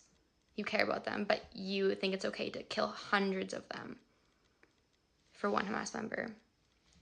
And then I post... She's fucking spitting. Maybe white women aren't so bad. Maybe they're not so bad. That was also a joke. I was joking. Jesus. That was just a joke, man. Yo, this girl's smart. You can post it VO1K. Or sorry, VO401K. Why did I say V? Yeah. About This girl's smart. a baby, an unborn baby that was taken from a pregnant woman's stomach who was killed in an airstrike. And instead of taking one moment to mourn this child and have sympathy for this child, like just 1 second, just 1 second for this child, you immediately make it about Hamas. You say, well, what about Hamas? You can't, like, you don't have a single ounce in your entire body that you can just care about Palestinians for 1 second. You immediately have to turn it around. And this is why I get so mad during stream. For real. This is why I start fuming when I'm streaming and someone like, we're watching a video of like a dad, like digging through the rubble to try and find his kids. And there will be people who watch that and the first thing they come in here and say is, How about Hamas Hamas? can end this whenever they want. It's like, it's crazy to me that you think you're the normal person when you see someone when you see someone mourning their kids and your first response is to talk about Hamas. It is crazy to me to do that. It's disgusting, man. It's like it's just insane to me. And then For real, like dude. Yeah, it is. we're seeing these atrocities from our phones, like as well as Israel, admitting it and like telling us what they're doing. We're seeing it from our phones. Okay, if you think it's okay to kill hundreds of Palestinians for one Hamas member, explain what's also going on in the West Bank. There's videos of IDF soldiers just torturing Palestinian men. They have their eyes blindfolded, their hands are like tied back, they're naked, they're being kicked around. Like they're just, it's absolutely so humane and cruel. And then there's also videos of the IDF going in, doing their ground invasion, and targeting and blowing up civilians' cars. Like, I've seen these videos. And you'll come in the comments and say that they're made up and you don't believe them. So you won't even mourn these lives or like care they're happening because you won't believe it. You'll say it doesn't happen. Meanwhile, you'll also come in the comments and say the most insane lies about Hamas. It's not even in the news. Like, some of the things you're saying, if that was true, Israel would be blowing it up. They'd want everyone to know. But you're completely making stuff up. And you care more about that than what's actually happening. Like, and then you're so mad that we don't believe your lies. Meanwhile, we're coming to you with proof. Palestinians are showing you what's happened to them, and you're still saying, I don't believe it. Like, nah, you don't believe it. They're fake. I'll be back. This is why I got so mad about, like, the newborn babies getting beheaded. It's like, here's the thing, man. If we have one good source, I'm just asking for one good source. Yeah, the that this is happening. Baby I will beheading immediately shit is condemn bullshit. it. I will The 40 immediately be like, baby- yeah, 40 that's babies fucked beheaded or up. whatever the fuck. This is Get the like, fuck out of here, dude. In no like, world Hamas is this not acceptable. an arm, like a trained professional army. Of But the course, problem motherfuckers is, gonna run it's around and just kill hundreds of innocent people pushing and, like, this fucking narrative, and they which have you should never, kill they them haven't for even it. seen Hamas a source. is They just bad. heard someone I else agree. who heard someone else who But heard like, someone else you who don't said get to like in return bomb like Gaza into dust just because Hamas bad. Like, there's innocent people in there. You can't do that. Like, and it's just infuriating. You know what I mean? there's innocent people there. There's kids. There's grandmas, grandpas, dads. The crimes that the IDF has committed for years, this did not start October 7th, are atrocious and they're well documented. Do you know how many women the IDF has raped? In 2020 alone, there was 15,000 sexual assault claims against the IDF, 36 of which were rape. Are you not enraged about that? Do you not care about that? Do you not care about it because it was the IDF who did it or because it was against Palestinian? Because the IDF and Hamas could do the exact same crime and everyone will condemn Hamas. Everyone, on both sides. People who are pro-Palestine, pro-Israel will all condemn Hamas. Yet no one will condemn Israel for the crimes they're committing. They could do the exact same crime that you're horrified that Israel did, or you'll lie making up something that Hamas did when Israel actually did it, and you don't care. Right-wing coalition government that they have. I don't like them. Like, the mental gymnastics that some of you are doing to try to say that this video that's in front of you, this dead child in front of you, was made up. It didn't actually happen.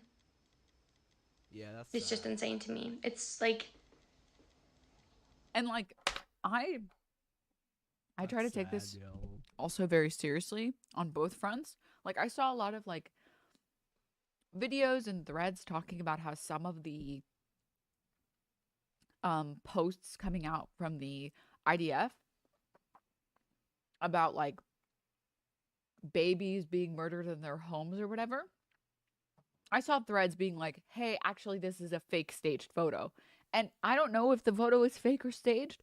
I would rather empathize and say, you know, that's really like, that's fucked up. That's a sad state of affairs. Yeah. For that to happen. You know what I mean? Then You don't say, need to become a oh, this is a fucking doctored photo photo and be investigator. wrong. Right? And it feels like when it comes to the Palestinian side, people don't care. It's like, hey, you could see a video of literally someone holding their kid who is passed. And their first thought is, how can you watch that video and your first thought is, God will let us be victorious against these terrorists. It's like, her father is Rabbi Shmuley. I don't know this Instagram. Solar We lost cells the viewer. in the I'm whole sorry, Gaza viewer, city, I over think. buildings, over bakeries, and anywhere that Let's contains. go back to this. Lebanon's foreign minister says the country will submit a complaint to the United Nations. Now, American forces in Iraq and Syria. Today, of course. She looks like uploaded 4 videos. This is sounds good. like an This update is from good, Gaza. She's guys. asked us to share them as much as possible. So let's see. Hey everyone, this is Bissam from Gaza. I'm still alive. Today is the day 30 of the war in Gaza, and this might be the last update that I can give to you. I'm not sure I will survive until tomorrow in these conditions. I will give you an update for the past 2 days and this night, the last night. What happened is that the Israeli army start targeting any way to survive. They are targeting any way to generate electricity. The Israeli army targeted the whole solar cells in the whole Gaza city, over buildings, over bakeries, Bro, they're and targeting anywhere solar that contains solar cells, cells. It was solar bombed. panels. The Hey everyone, the Israeli army start targeting any way to survive. They are targeting any way to generate electricity. The Israeli army targeted the whole solar cells in the whole Gaza city, over buildings, over bakeries, and anywhere that contains solar cells. It was bombed. I heard the Israeli government, after there was a shipment of grain, like grain for like wheat and shit, for bread, I heard the Israeli government bombed the grain, the bakery and the grain, as soon as they finished unloading it and then the UN trucks left or whatever. They bombed the fucking grain and the bakery. That is so fucked up and evil. Like, what the hell's going on with the world, man? Hey everyone, this is Bissam from Gaza. Water tanks in the Gaza city also, and the wheat stocks. The bakeries were threatening that if they were open they will be bombed, and they were ran out of petrol and wheat. But then after obtaining some of them, their stocks were bombed tonight. There's no any piece of bread since 4 days in the Gaza city. What? Since 4 days there is no clean water to drink in anywhere, because we need electricity to find the water, and there is no water. Even the water that anyone can obtain in Gaza now is not clean, is not drinkable. That's first. Water tanks in the Gaza. Fucking depressing, bro. This is depressing juice. After bombing the infrastructure and any way to obtain water or bread, after bombing any way to obtain electricity for the hospitals or for any place, they tonight dropped between 100 to 300 white phosphorus bombs over Shata refugee camp. Shata refugee camp is in the west of Gaza city, is near to Shifa.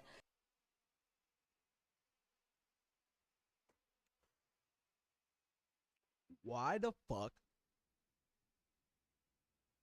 is the Israeli government dropping white fucking phosphorus? Why are you dropping white phosphorus? That's a fucking war crime. That's against the fucking Geneva Conventions.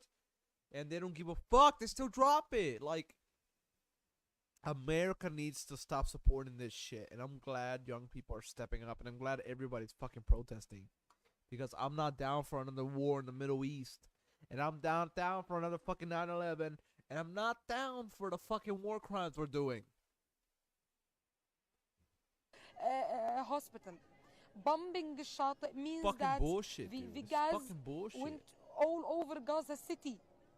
Today, tonight, my eyes, my nose, and my mouth start burns. My head, I had headache.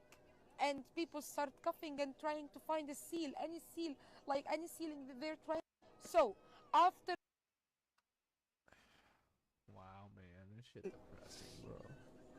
They dropped the gas to evacuate us, to lead us to go outside Gaza. That's so depressing.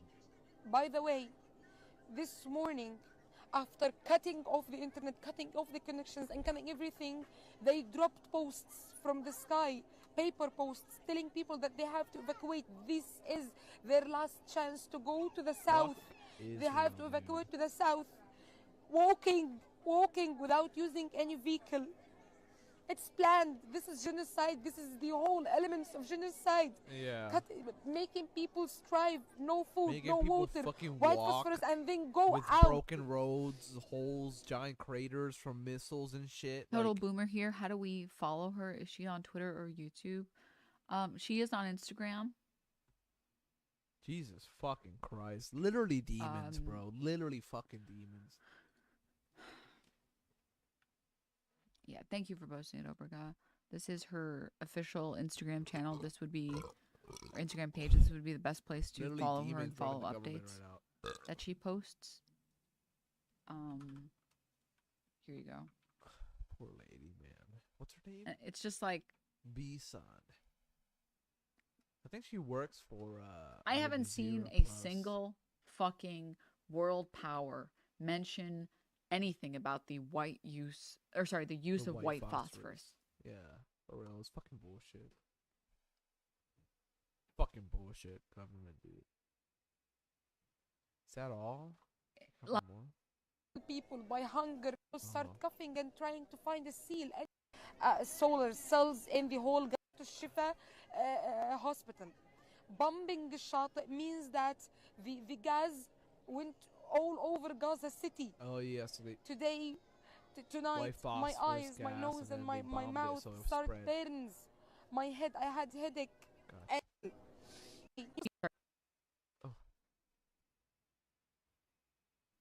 People are still in the north. We do not have by making water in our home.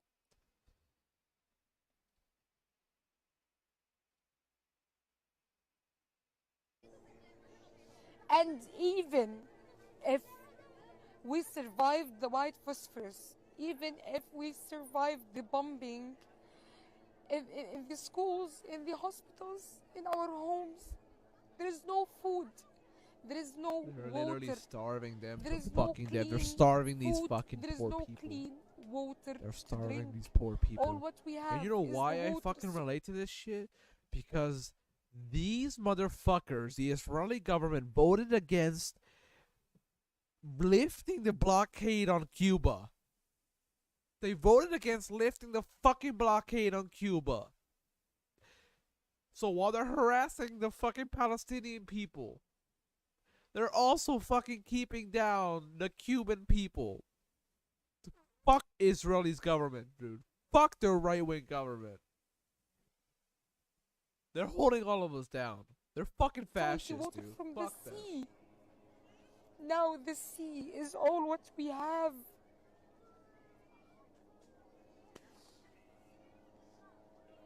They are trying to kill people by hunger. They voted against the UN By resolution that would stop the blockade on Cuba. These fucking dogs. Fucking hate them, dude. The Knesset. Pieces of fucking dog shit. Making them thirsty and sick. They are trying to kill 1 million people by hunger. We do not have anything to eat. From the beginning of this war, we ate once a day. Now, even this time, we cannot afford it. There is no products. There is no food. There is no aid. There is nothing. We are dying because of hunger. There is no aid. There is zero aid that enters the north for 1 million people are still in the north. 1 million people are in the north. There is no food. There is no water. Oh, man. And there are guys. fucking... I gotta go to the bathroom. This shit's fucking tough.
All right, y'all. Let's keep going.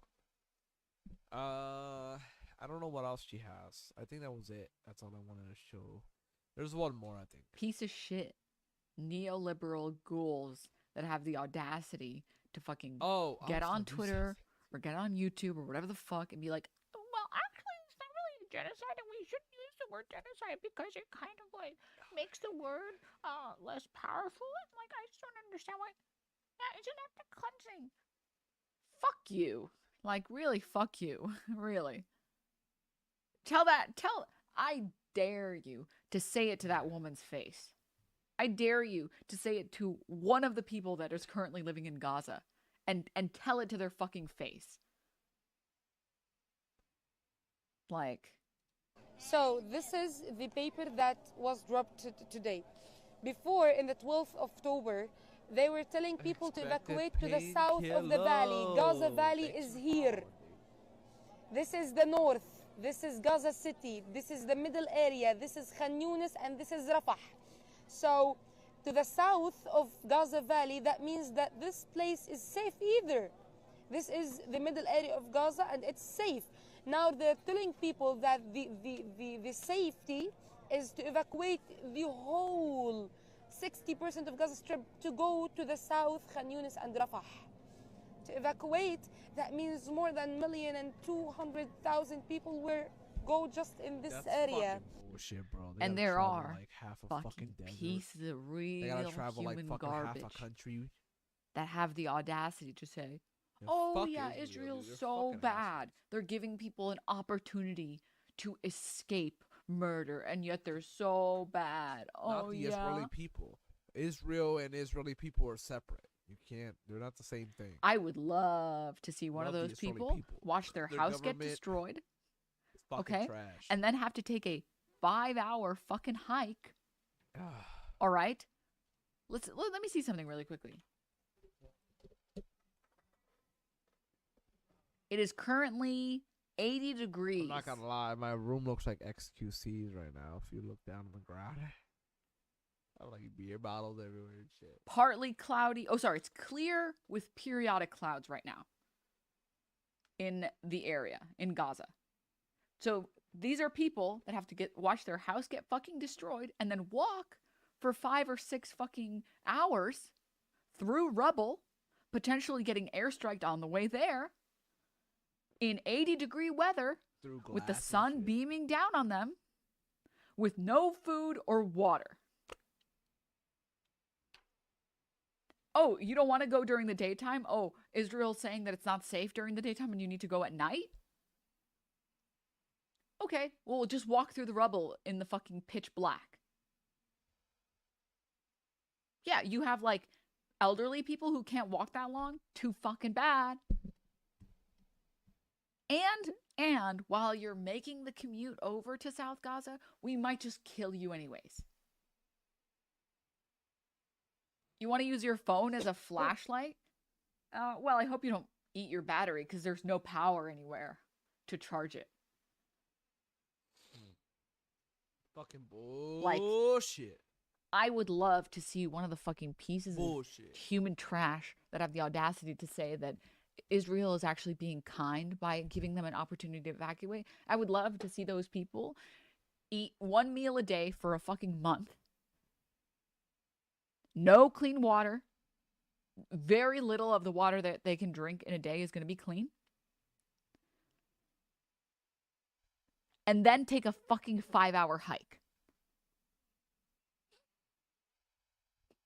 Yeah, it's fucking bullshit, bro. She put it very well. Is there anything else? And by the way, one meal is probably like 500 calories max because they just don't have enough to give everyone. CeaseFireToday.com has links to sign petition, ways to contact our elected officials with a script written by Jewish Voice for Peace on the best way to convey to them what we want, as well as ways to donate. I hate feeling powerless, and this has been some of the best resources to make your voice heard. Everyone, I hope you take care during these awful times. Let me chat. Thank you, Rabbit. Rabbit, thank you so much. If anyone, you know, because I'm so depressed and sad, wants a way to feel less power. Next thing, the Celtics. This thing fucking healed my heart. This single event healed my heart. It was so beautiful. So this was a Celtics fans. So I guess it's a football game or something. So it's a football game, and the people were told not to bring Palestinian flags because it's a controversial thing, and they don't want any violence or any controversy. So this is in Ireland too. So every motherfucker brought a fucking a Palestinian flag, and then they're all singing a sports song, and it sounds so beautiful, guys. Listen to this. It really made me cry.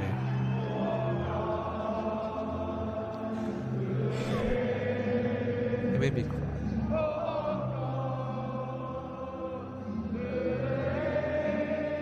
Like seeing so many people working together and cooperating and just being nice. It's so beautiful, man.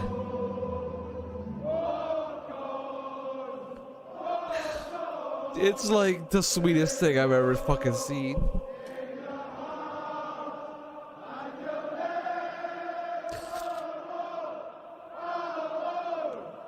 Like the solidarity they have.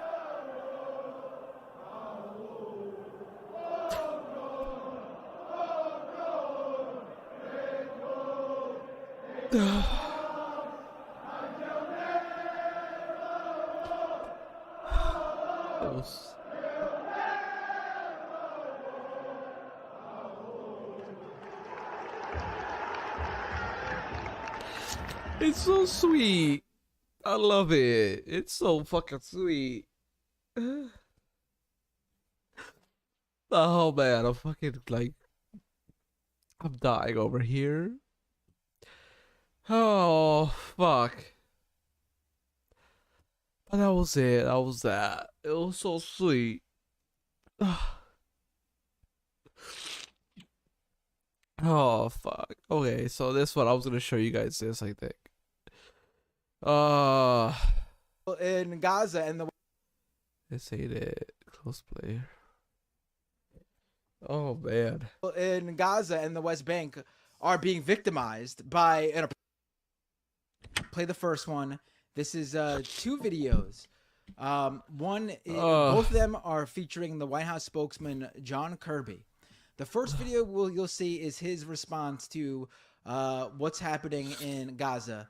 The second video you'll see was his response to what's happening in Ukraine. Play the first one. This is war. It is combat. It is blood. So this is how they're fucking acting when it's Ukraine, and then how they're fucking acting when it's Israel committing when it's fucking Ukraine's people dying, and then when it's Palestinian dying. Like, it's so fucked up how they fucking clearly treat people differently, dude. It is ugly, and it's going to be messy. And innocent civilians are going to be hurt going forward. I wish I could tell you something different. So this is the Palestinians. He's like, oh, they're going to be hurt. I wish I could do something. It is going to happen. And that doesn't make it right. It doesn't make it dismissible. It doesn't mean that we aren't going to still express concerns about that and do everything we can to help the Israelis do everything they can to minimize it. But that's unfortunately the nature of conflict. Now watch his same response. What his responses to someone asking about what was happening in Ukraine back when that first started. It's hard to look at what he's doing in Ukraine, what his forces are doing in Ukraine. Oh yeah, it's and hard. Think it's fucking hard, motherfucker. Ethical, moral individual could justify that. It's difficult to look at the. Let's put it back a bit because it's stupid. Fake that fucker. Any ethical, moral it's individual hard, but bitch, it's could fucking justify hard. that. It's difficult. Oh, you're to struggling. Look at the. Oh, you're really struggling, huh? Oh, you're really struggling, you fucking bitch. Sorry. It's difficult to look at some of the images. You're such a fucking faker. And imagine that any well-thinking. You're such a fucking liar. Serious, mature leader would do that. So you don't give a shit about human life. talk to his psychology. Fucking white. But I think we can all speak to his depravity. Wow. The emotion for seeing people in Ukraine, white people. Fucking Matt, can you send that to me, please? I mean, it is unnerving how blasé he was when asked about the Palestinian people's lives, and then how emotional he got. Mm-hmm. And I want to make it clear, I think the people in Ukraine and the people in Gaza and the West Bank are being victimized by an oppressor. This is not an attack on Ukrainian people. This is an attack on the U.S. government's position on one thing that flies in the face of their position on another. Mm-hmm. Yep. What Putin is doing in Ukraine, I saw the images. So disgusting. I've seen images of kids without faces come across my feed in Gaza. That press conference after the hospital, I was like, I had to turn off the internet after that. Yeah. I was like, I'm never going to be able to unsee that. so That bad. uncensored footage of Yeah. them just literally So in a bad. pile of bodies of kids. I was like, even in horror movies, I don't see this shit, and this is real fucking life. There's a video that stood out to me of this little girl. She was like 9, and I forgot what the caption was, but she was hugging her little siblings and grappling with the reality that she was their de facto mom now because both of their parents were killed. She was like 9, so she's trying to hold her little siblings. Yeah. And it's just... Ugh, the video I saw was a little girl too. She was running back in and she said, "That's my mom. I can tell by her hair." And she was sitting down trying to really wrap her mind about what her life was going to look like from that moment on. Like, that's my mom. I know her by her hair. Like, I know that's my mom. That was I can't, those kind of things. I'm not good with it. So when I see videos and stuff, I rather read what it's about. Or read same the here. article. Yeah, I can't watch. I can't watch. I really can't. I know the brutality. I don't need to. Yeah. Have it haunt me in my dreams. Like it's just. Yeah. Yeah. Too late. It's just, yeah. But see, these things affect us because we're normal human beings, and we also we think that Palestinians are human beings. We see humanity and suffering, but these folks they see Palestinians, and they don't feel like they're watching human beings. Like they've already dehumanized them, and once you've dehumanized someone psychologically, that damage that's done to them, the tears, it just doesn't click with you because you've rejected their humanity. Which is why we see this difference, which is why we'll accept Ukrainian refugees but not Palestinian refugees, because those are not the same. They're just, one is human and the other is less human, if even human. They've been described by Israeli officials as human animals, so it's like some sort of a subspecies, like the thorough dehumanization. Sorry, I'm covering Matt Pinthero. Time in real time. He lost all of his, I couldn't even imagine. And they went losing all your there family. to get away and at a safe area. Right. Yeah, they said it was a safe area. Yeah, I'm so glad you brought that up, because what people don't realize is that the IDF gave that order 2 weeks ago, actually, because we were on the show when we found out, to evacuate the north. They actually went and they evacuated. They're in central Gaza in a Nuseirat camp where they were told they could take refuge, and they were murdered in an airstrike. So I mean, it's if you're one of these people who thinks that the numbers are exaggerated, if you're Joe Biden, wouldn't you look at that and think, the optics just don't look good because they're being bombed where they were told to evacuate? Like, why are there so many airstrikes in the south when Israel told them to get out of the north? Like, it's just shocking to me that this is happening, and our leaders are just like, how dare you criticize Israel? That's anti-Semitic. It's shocking to me. I mean, it's not shocking, but it's just it feels like you're in this diluted reality, like the Twilight Zone or something, where how could you fucking say this? Yeah. Fucking depressing, bro. I'm at my limit with crying. All right, man, let's watch. I don't know if I want to watch this. Let's watch this. This is more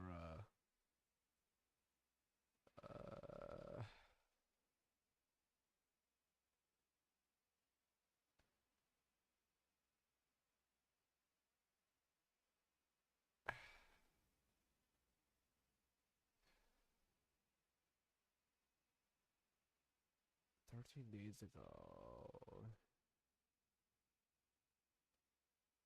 Let's watch it from here. So the comparison that's being made there is like, hey man, we support Ukraine because that's the righteous and moral thing to do, and we support Israel because that's the righteous and moral thing to do. Completely inverting the power dynamic. So, yeah, in the case of Ukraine and Russia, there's no doubt that Ukraine is the smaller country, less powerful. They're the ones who were illegally and offensively invaded. They're the ones who are effectively the victim. In the case of Israel and Gaza, it's the opposite. The My girlfriend got me some Palestinians really can cool be shit. compared Look what she to got the me. Ukrainians. Right? Like, She got me some of course, in beer that initial and, Hamas terror attack, that was grotesque devices. and disgusting. pretty And awesome. it was, I you love know, savagery and brutality, and you had so Hamas sweet, going you after know? innocent civilians left and right. And 100%, that is condemnable. That's horrendous. The reaction from Israel, though, was, let's do a medieval siege against Gaza, purposefully target civilians, bomb apartment buildings and mosques and hospitals and markets, and just totally level Gaza. Give comments to the media about how there are no civilians in Gaza. We view none of them as civilians. This is what they said. Calling them human animals, etc.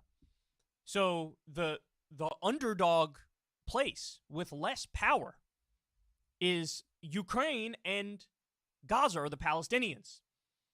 And by and large, the aggressor in one conflict, it is Russia, illegally and offensively invading Ukraine.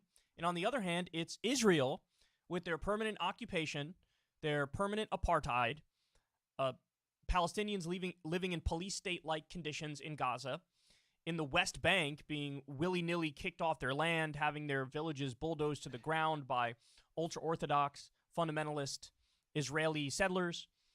So, like, that's the analogy. But he totally mangles it and flips it as if, like, well, Ukraine is a victim, but also Israel is a victim. Israel was a victim of the terrorist attacks from Hamas. Absolutely. In the macro picture, though, they're the aggressor. They're the ones doing the occupation Yeah, and the they're literally apartheid, and occupying now the the medieval people that are, like, siege blowing- and that the are going relentless crazy, bombing turning campaign terrorists 'cause where they're thousands depressed and and thousands of upset. civilians are getting murked on a daily miserable. basis. So that really triggered me because it's such, like, they know. Of course they know. And by the way, we're going to get some more on this later, but people in the State Department are, there's a mutiny over this because they see that the direction the Biden administration is going in with endless support to Israel no matter what they do. They know not only is that immoral, but it's massively counterproductive for the future. And so they know the comparison is more Ukrainians and Palestinians. They know that. But Biden tries to pull the wool over your eyes and lie and brazenly say, no, the victims are the Ukrainians and the Israelis. Get the fuck out Jesus of Christ. All right, let me give you more. So now this is wild. So look at this. Sky News. Breaking. Israeli President Isaac Herzog. This is the guy, by the way. I think he's the guy who said there are no civilians in Gaza. We hold them all responsible. They're all Hamas. Okay. He says, breaking. Israeli President Isaac Herzog claims Hamas terrorists who broke into Israel were carrying instructions on how to make chemical weapons. What? And you can see he's holding a booklet here. The book says Al-Qaeda in English, and then a little picture of an ISIS flag as well.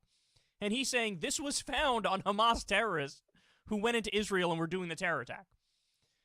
Okay. Here, I'll play this for you. We'll just put it on B-roll.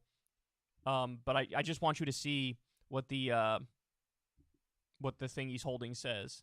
Okay, see it says Al-Qaeda here. And he's got a picture of an ISIS flag, and he's holding it up. This reminds me of the Colin Powell holding up the little vial and was like, see, they have yellow cake. Saddam has weapons of mass destruction. See, I'm holding a little vial, so you know it's true. So this is what he's doing. So Community Notes comes in with an elbow off the top rope, and they say, if the Hamas terrorists had classified chemical weapons instructions, it is not the book Herzog holds, which is a biography of Ramzi Youssef, a terrorist responsible for the 1993 World Trade Center bombing. The book is Al-Qaeda propaganda, but not a weapons manual. So I like this tweet as well. Western journalists cannot be this credulous. Israel's president holds out a supposed chemical weapons manual found with Hamas militants that has both the ISIS flag and the word Al-Qaeda emblazoned on it. They think you're morons. By the way, just so everybody understands, Al-Qaeda and ISIS were enemies. They were not allies. They were different factions of jihadist groups, and one of them were more extreme and bigger hardliners, and the other ones were less extreme and less hardliners, but they did not have the same leader, and they did not have the same overall mission. They had real disagreements. By the way, at the same time, Hamas literally fought ISIS. They're not allies. They don't have universal agreement by any stretch of the imagination. And so, I struggle to imagine the people who are dumb enough to buy into this. But I guess if anybody does buy into it, it's U.S. media. Or it's Western media, I should say. You're telling me this was taken off Hamas terrorists inside Israel as they were massacring civilians, holding a pamphlet that says Al-Qaeda and ISIS and its directions on how to make chemical weapons. Why would you even, if you're in Israel doing a rampage and massacring civilians? All right, guys, welcome to the show. So, of course, I have a million updates for you on the Israel-Gaza war. We'll get to that in just a second. We have Dave Chappelle taking on his own audience over this issue. That's a juicy story. Religious zealots in America. Everybody understands? Destruction. See, I'm holding a little vial, so you know it's true. This is what he's doing. So Community Notes comes in with an elbow off the top rope, and they say, if the Hamas terrorists had classified chemical weapons instructions, it is not the book Herzog holds, which is a biography of Ramzi Youssef, a terrorist responsible for the 1993 World Trade Center bombing. The book is Al-Qaeda propaganda, but not a weapons manual. Propaganda, bro. What the fuck? So I like this tweet as well. Western journalists cannot be this credulous. Israel's president holds out a supposed chemical weapons manual found with Hamas militants that has both the ISIS flag and the word Al-Qaeda emblazoned on it. They think you're morons. By the way, just so everybody understands, Al-Qaeda and ISIS were enemies. They were not allies. Al-Qaeda, yeah, they were exactly. different factions of jihadist and groups, ISIS and one of them were more extreme and bigger hardliners, and the other ones were less extreme and less hardliners, but they did not have the same leader, and they did not have the same overall mission. They had real disagreements. By the way, at the same time, Hamas literally fought ISIS. They're not allies. They don't have universal agreement by any stretch of the imagination. And so, I struggle to imagine the people who are dumb enough to buy into this. But I guess if anybody does buy into it, it's U.S. media. Or it's Western media, I should say. You're telling me this was taken off Hamas terrorists inside Israel as they were massacring civilians, holding a pamphlet that says Al-Qaeda and ISIS and its directions on how to make chemical weapons. Why would you even...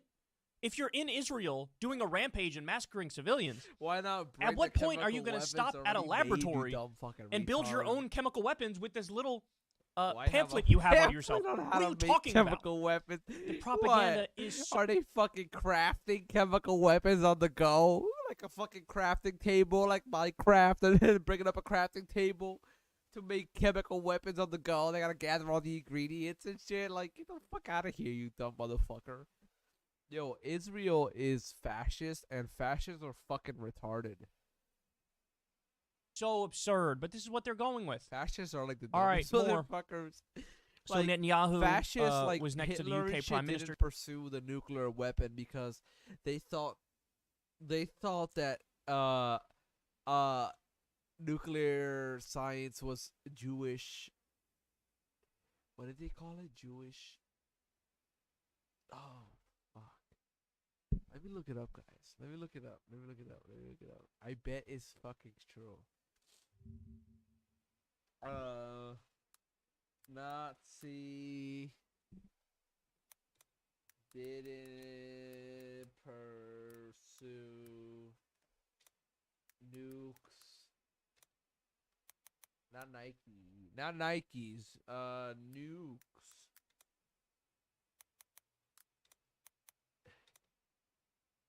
Because they thought it was Jewish.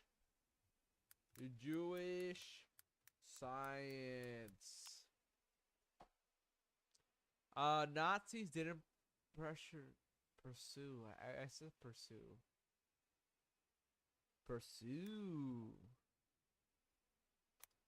pursue.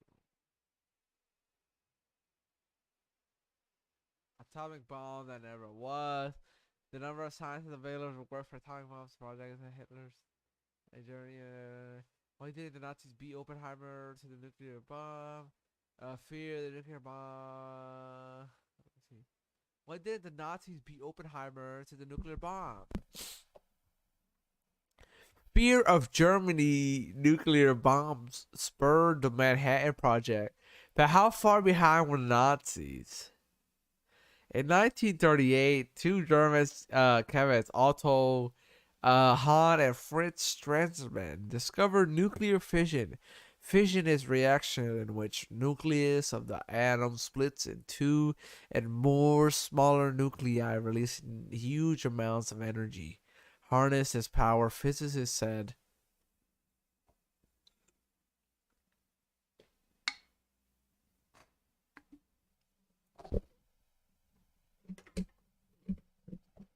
What was he saying?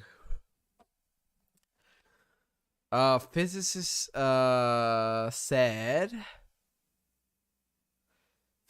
said you could create a bomb so powerful it could flatten entire cities. Almost immediately, German scientists commenced work on the atomic bomb project, backed by a strong German industrial base, a military interest. Overrain Uranium Club employed some of the world's nuclear experts. Although the project was secret, word go out via scientists fleeing persecution of the Nazi Germany. Amongst them was Albert Einstein, who warned the U.S. President Franklin D. Roosevelt in 1939. Anxiety over the development of the Nazi secret weapon rippled around the world. The U.S. response was the Manhattan Project, led by J. Robert Oppenheimer, yeah boy. The program began in summer of 1942, researching ways to build a fission bomb using elemental uranium and plutonium. Fear of the rival Nazi project spurred the U.S. government on with huge financial backing. It took just 3 years for Oppenheimer to test the first nuclear bomb, the first live fire project. Fire nuclear project hit Hiroshima 3 weeks later. Farm hall recording. I don't believe the word. The whole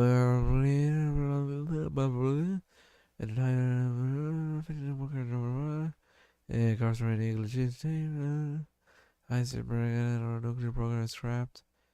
By the time Manhattan Project was up and running, the German nuclear weapons program was said to be dead. The German researchers knew they would be unable to separate the isotopes necessary for creating the atomic bomb. In less than 5 years, they never achieved a successful chain reaction and had no method of enriching uranium. The nuclear weapons program was scrapped in July of 1942. With the research splitting into 9 different institutes around Germany. Before 1942, it was a military project, but then it became only a civil project, Melbourne told DW. From then, the goal shifted away from nuclear weapons to building a nuclear reactor that could sustain nuclear fission. In smaller scale, Heisenberg moved to his research cave laboratory under a castle in Heigerloch. Castle in Heigerloch. Where's he built? Ooh, I want to look up a castle. Castle in Heigerloch, Germany. Where's that at? In Heigerloch, Germany. Okay. I want to look up Heigerloch, Germany. Heigerloch. Shit, chill out, dog. Bro, look at this. Whoa, dude. Wait a second. Was that the fucking base on the ground? Was that the Nazi base? Why can't I zoom in? I want to see the images. Dude, this looks so fucking cool, dude. How do you scroll back? I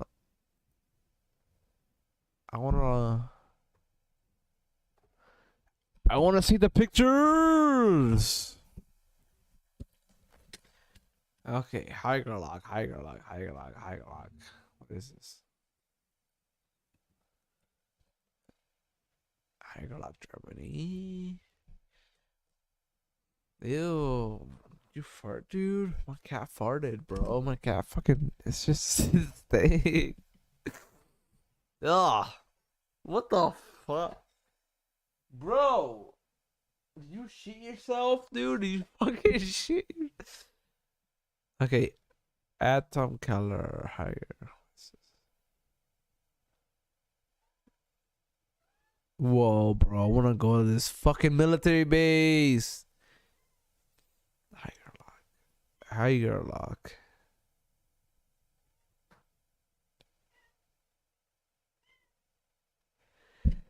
Dude, Germany's so fucking cool. I love the way it looks. Like these European looking.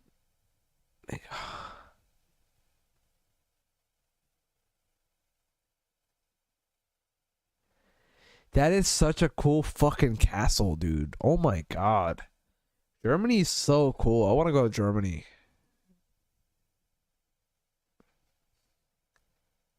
Imagine living in this castle and it has a fucking nuclear reactor underneath the castle. This. That is so cool.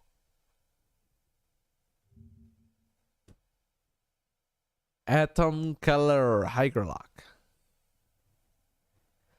Shit. That's really cool. Okay, anyways.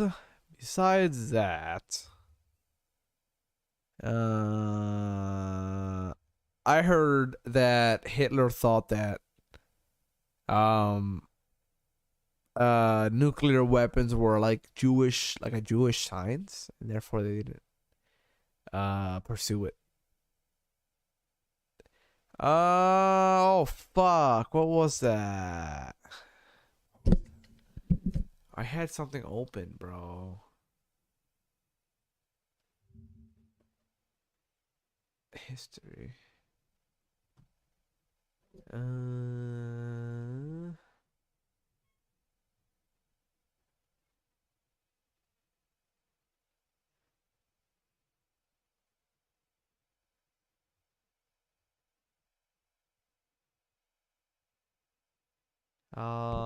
trying to find what the hell I missed. Uncomplicated.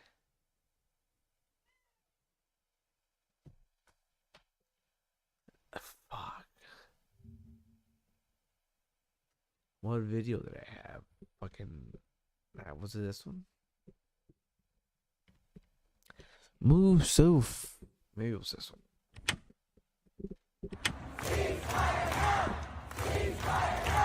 We need to see a cease. We need to see a humanitarian pause so we can flow. We need to see ceasing of. A humanitarian. A humanitarian. As very rehearsed. This was an incredible slip up. You can't get his shit during an appearance together. at a leaders summit in Washington D.C., Canadian Prime Minister Justin Trudeau was asked about Israel and Gaza, and he confirmed that he definitely supports a humanitarian pause. Check out this clip. We need to see. I am so drunk. Did anyone text me? We need to see a humanitarian pause so we can flow. We need to see ceasing of the levels of violence that we're seeing. We need to see civilians protected. We need to see a humanitarian pause. I mean, that was amazing. That was absolutely amazing. He was so close to calling for a ceasefire accidentally. This is just one of the most incredible slip-ups I've ever witnessed from really any world leader. because we're in a moment right now where we have thousands of people, as I'll get to, from these mass marches all over the world, calling for a ceasefire. It is clearly the right thing to do, yet you have the world leaders, the allies of Israel, be it Canada, be it the US, be it the UK, continue to support the indiscriminate bombing of civilians in Gaza. Trudeau has to know what the right thing to do is. Yo, I love but Shark 030. He doesn't prioritize what the right thing to do is. He prioritizes his allies and what they want to do. Once again, Canada, not a leader on any issue. Incredibly embarrassing.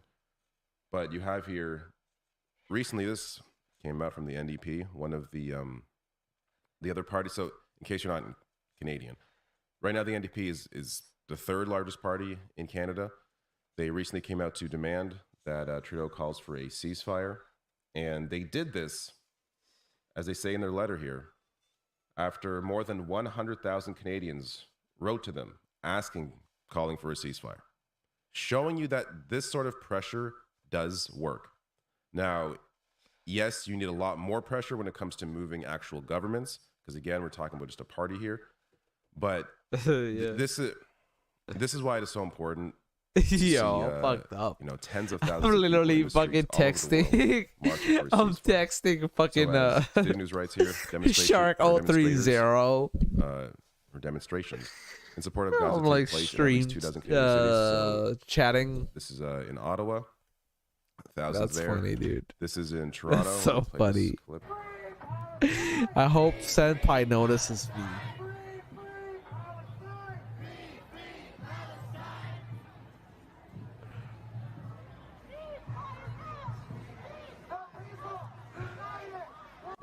So thousands more there.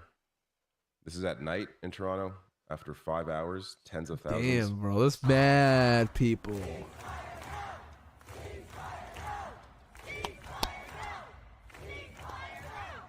This fire now. Fuck yeah, dude, I'm down.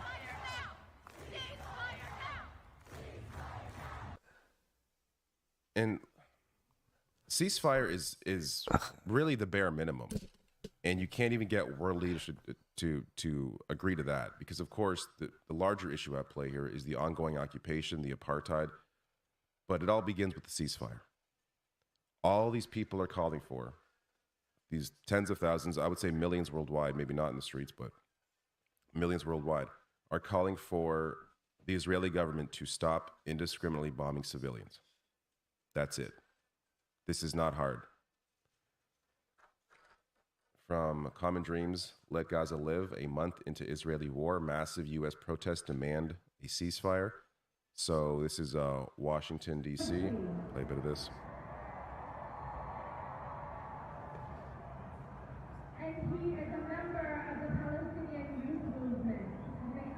And of course, we're on Elon Musk's Twitter. So the first reply is from some dipshit calling it an anti-Israel rally. How is calling to save children's lives? Yeah, how the being fuck indiscriminately is bombed? calling to How save is that children's an lives? Anti-Israel rally. It's an Anti-Israel. anti-Israeli I'm government rally. pro-Israel, guys. I want an So I Israel guess we to can agree there. exist. But I this just idea want you that, guys to these people calling to save children, they're anti-Israel. acknowledge that the British fucked up, or at disgusting. least give Common Dreams Palestinians here. land and Demonstrators from shit, DC and you know what I carried mean, signs treat with them like messages human "Stop US-funded beings. Maybe genocide, call it ceasefire Israel now, and let Gaza Palestine, live." Israeli Sharing a Stein. photo from the DC gathering on social media, Representative Ayanna Presley, you know what I mean? said, Do something, quote, y'all. solidarity with the hundreds of thousands of people Are nationwide all who these marched in blades support of a different? ceasefire now. Our pro-peace, pro-humanity movement is strong and it is growing daily. Israel has faced global criticism for cutting off the people of Gaza from food, water, fuel, and medicine, as well as bombing homes, schools, medical facilities, religious buildings, and a refugee camp. Some citizens of Israel have joined in worldwide demands for the International Criminal Court action like on a blade. I escalating can Israeli cut war myself right crimes now. and I can just, like, genocide. slice my neck Pro-Palestinian protests were also held around the world on Saturday, including in Berlin, Germany, Dhaka, Bangladesh, London, England, Paris, France, Milan, Italy, How do you- Santiago, Chile, and Tokyo, Japan. Scientist and organizer Lucky Tran Let said me on not social media fuck that around we with are a witnessing blade. the biggest global anti-war My protest girlfriend got me since the these, though. Iraq It's pretty War nice. in 2003.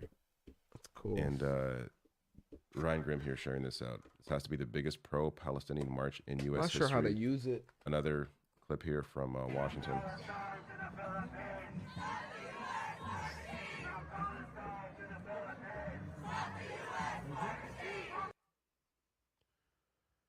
Cory Bush, also, of course, in support of a ceasefire, writing here: St. Louis, D.C., South Korea, Germany, Norway, South Africa, Puerto Rico, England, Japan, and so many more places. Millions of people. Oh, marched you today need showing shaving cream. That solidarity makes with the sense. Palestinian That makes that makes sense. And some images here from San Francisco. Big march here as well. Now, rather than advocating for a ceasefire, the Biden administration has pushed for humanitarian pauses in what critics are calling Yo, Biden Israel's sucks. genocidal air and ground assault on Gaza, Boo, launched Biden, after you Hamas fucking led a loser. surprise attack on Israel. Biden, you October 7th. old fucking After speaking sack. with Israeli Prime You Minister old sack Benjamin of Netanyahu shit. at the beginning of the war, You Biden said old that, quote, piece "My of administration's garbage. Support for Israel's security is You're rock literally solid like and an old unwavering." fuck. He quickly Like, what are asked you gonna do, Congress for Biden? You piece of 14.3 shit. billion But for the Netanyahu Israeli could war like effort on top of the typical knock you 3.8 billion over. in annual U.S. military aid. Yeah, I don't even know what that It's important means. to Knock you clarify over, here, but he just could do that. the fact that Benjamin Netanyahu is a far right winger. You have here the Democratic Party working with essentially the Trump of Israel. This is somebody who, just over the summer, reimagined how the Trump courts of operate Israel. to give himself more power, and there were protests over that in Israel as well. So this is somebody who, you know, in any other country, any other context, would not be seeing the kind of support he's seeing right now. But it's the Israeli government, and you have this unwavering support from Yo, y'all want to play some video games? I'm ready to play some video games. I'm ready to play some like tanks or some shit, dude. Speaking of that, Gaza's children face catastrophe. It's just too as death depressing. I toll can't take nears it. 4,000. That's from the UN. Israeli bombs hit school being used as a shelter, while warning comes that children form 40% of fatalities. So important. Again, it's important to clarify that roughly half of Gazans are children. The life expectancy there is incredibly low compared to other places for obvious reasons. You have a lack of resources, lack of food, lack of water. Even before this, because of the blockade in place by the Israeli government that controls most of Gaza's borders. So even before October 7th, it was a catastrophe. I'm drunk, but now, dude. of course, with this indiscriminate bombing, it's as worse as it could I am so drunk. And these are, I saw this. Oh and my God. Teared up. These are the names of all of the children that have been hit by Israel in Gaza. So, and it's a massive, that's the entire list. As Adrian writes here, please sit with this image. It's unbelievable what It's like a whole block. all of our governments right now are supporting. In Tel Aviv, Israel, you have protesters out there. Now, these people especially are incredibly brave for what they are doing. I'll get to why in a second here, but let me just play a bit of this.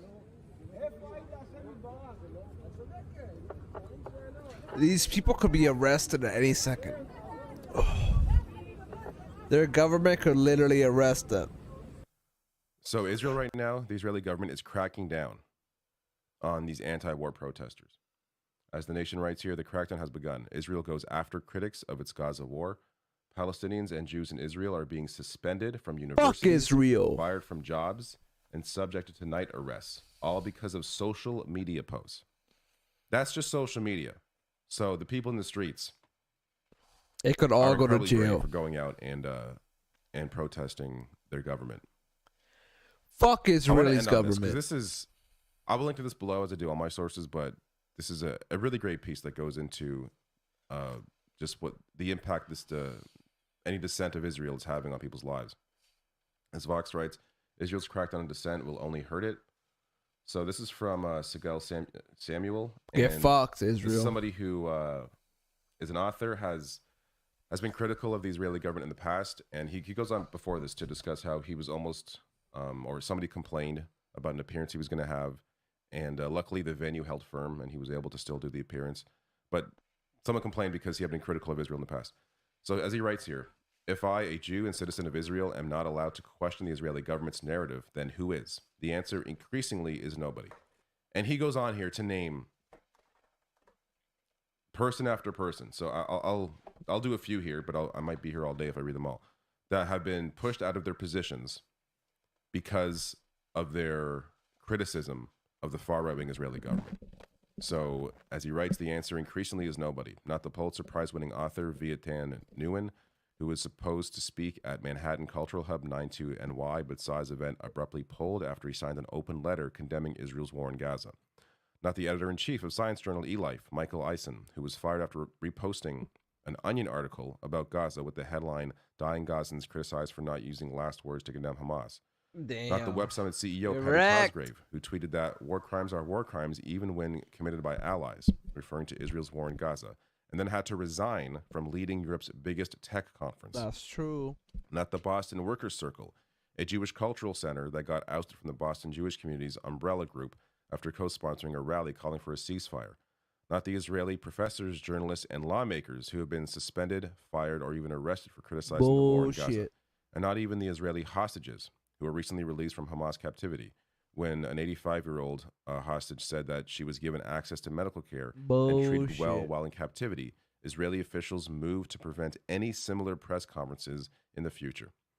So, as he goes on to write, American commentators viewing all this through the lens of American politics call the silencing of Israel's critics cancel culture, but I just got to pause there for a second.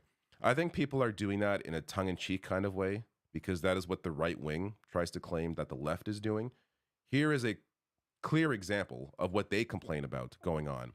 And of course, people like Ben Shapiro are at the front of the voices that are excusing all of Israel's actions in Gaza. And again, he's someone who has been very focused on cancel culture, at least, you know, what he sees as cancel culture.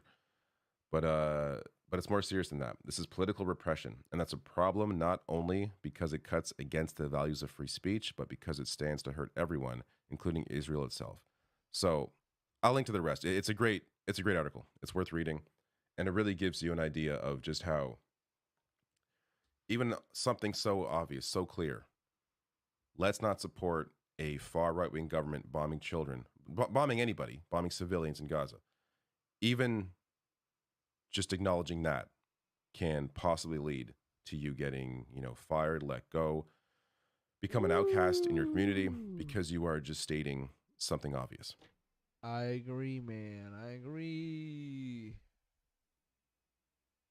I think that's all I have, guys. That's all I have for today. What is Charcoal 3?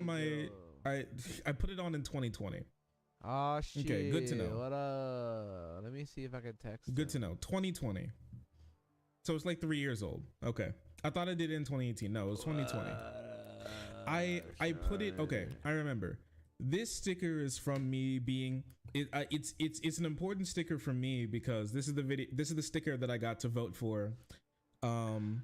This is the Democratic primary sticker that I got to vote for not only Charles Booker, but not only Charles Booker, but also Bernie Sanders. And I felt really proud about that because I was able to vote for both of them.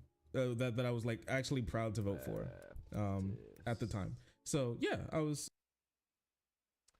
There was something really funny I want to show you guys before I go. Leftist Mafia. It was on the most recent one. It might have been this one. But oh my God, Wow. I don't have a big enough applause for this one. It was Matt Binder doing a little Bernie impression.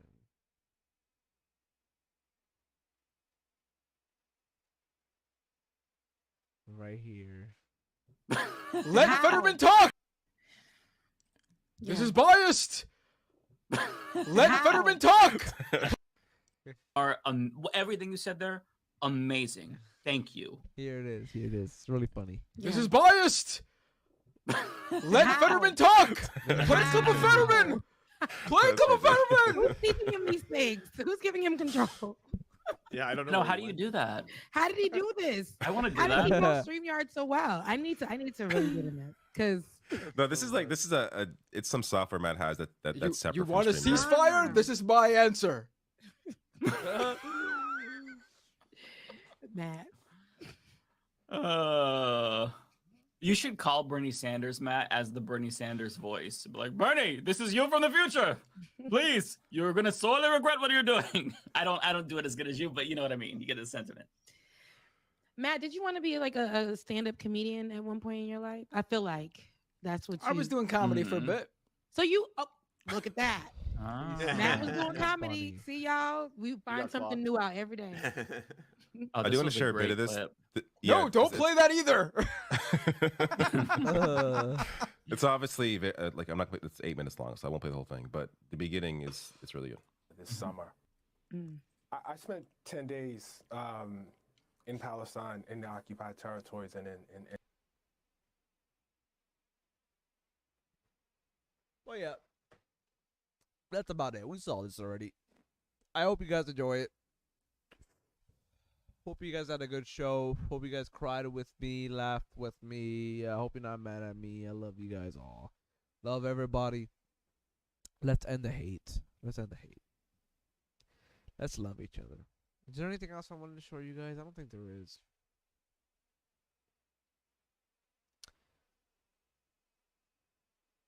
I don't think there is. Well, I love you guys. Take it easy, okay? Bye-bye.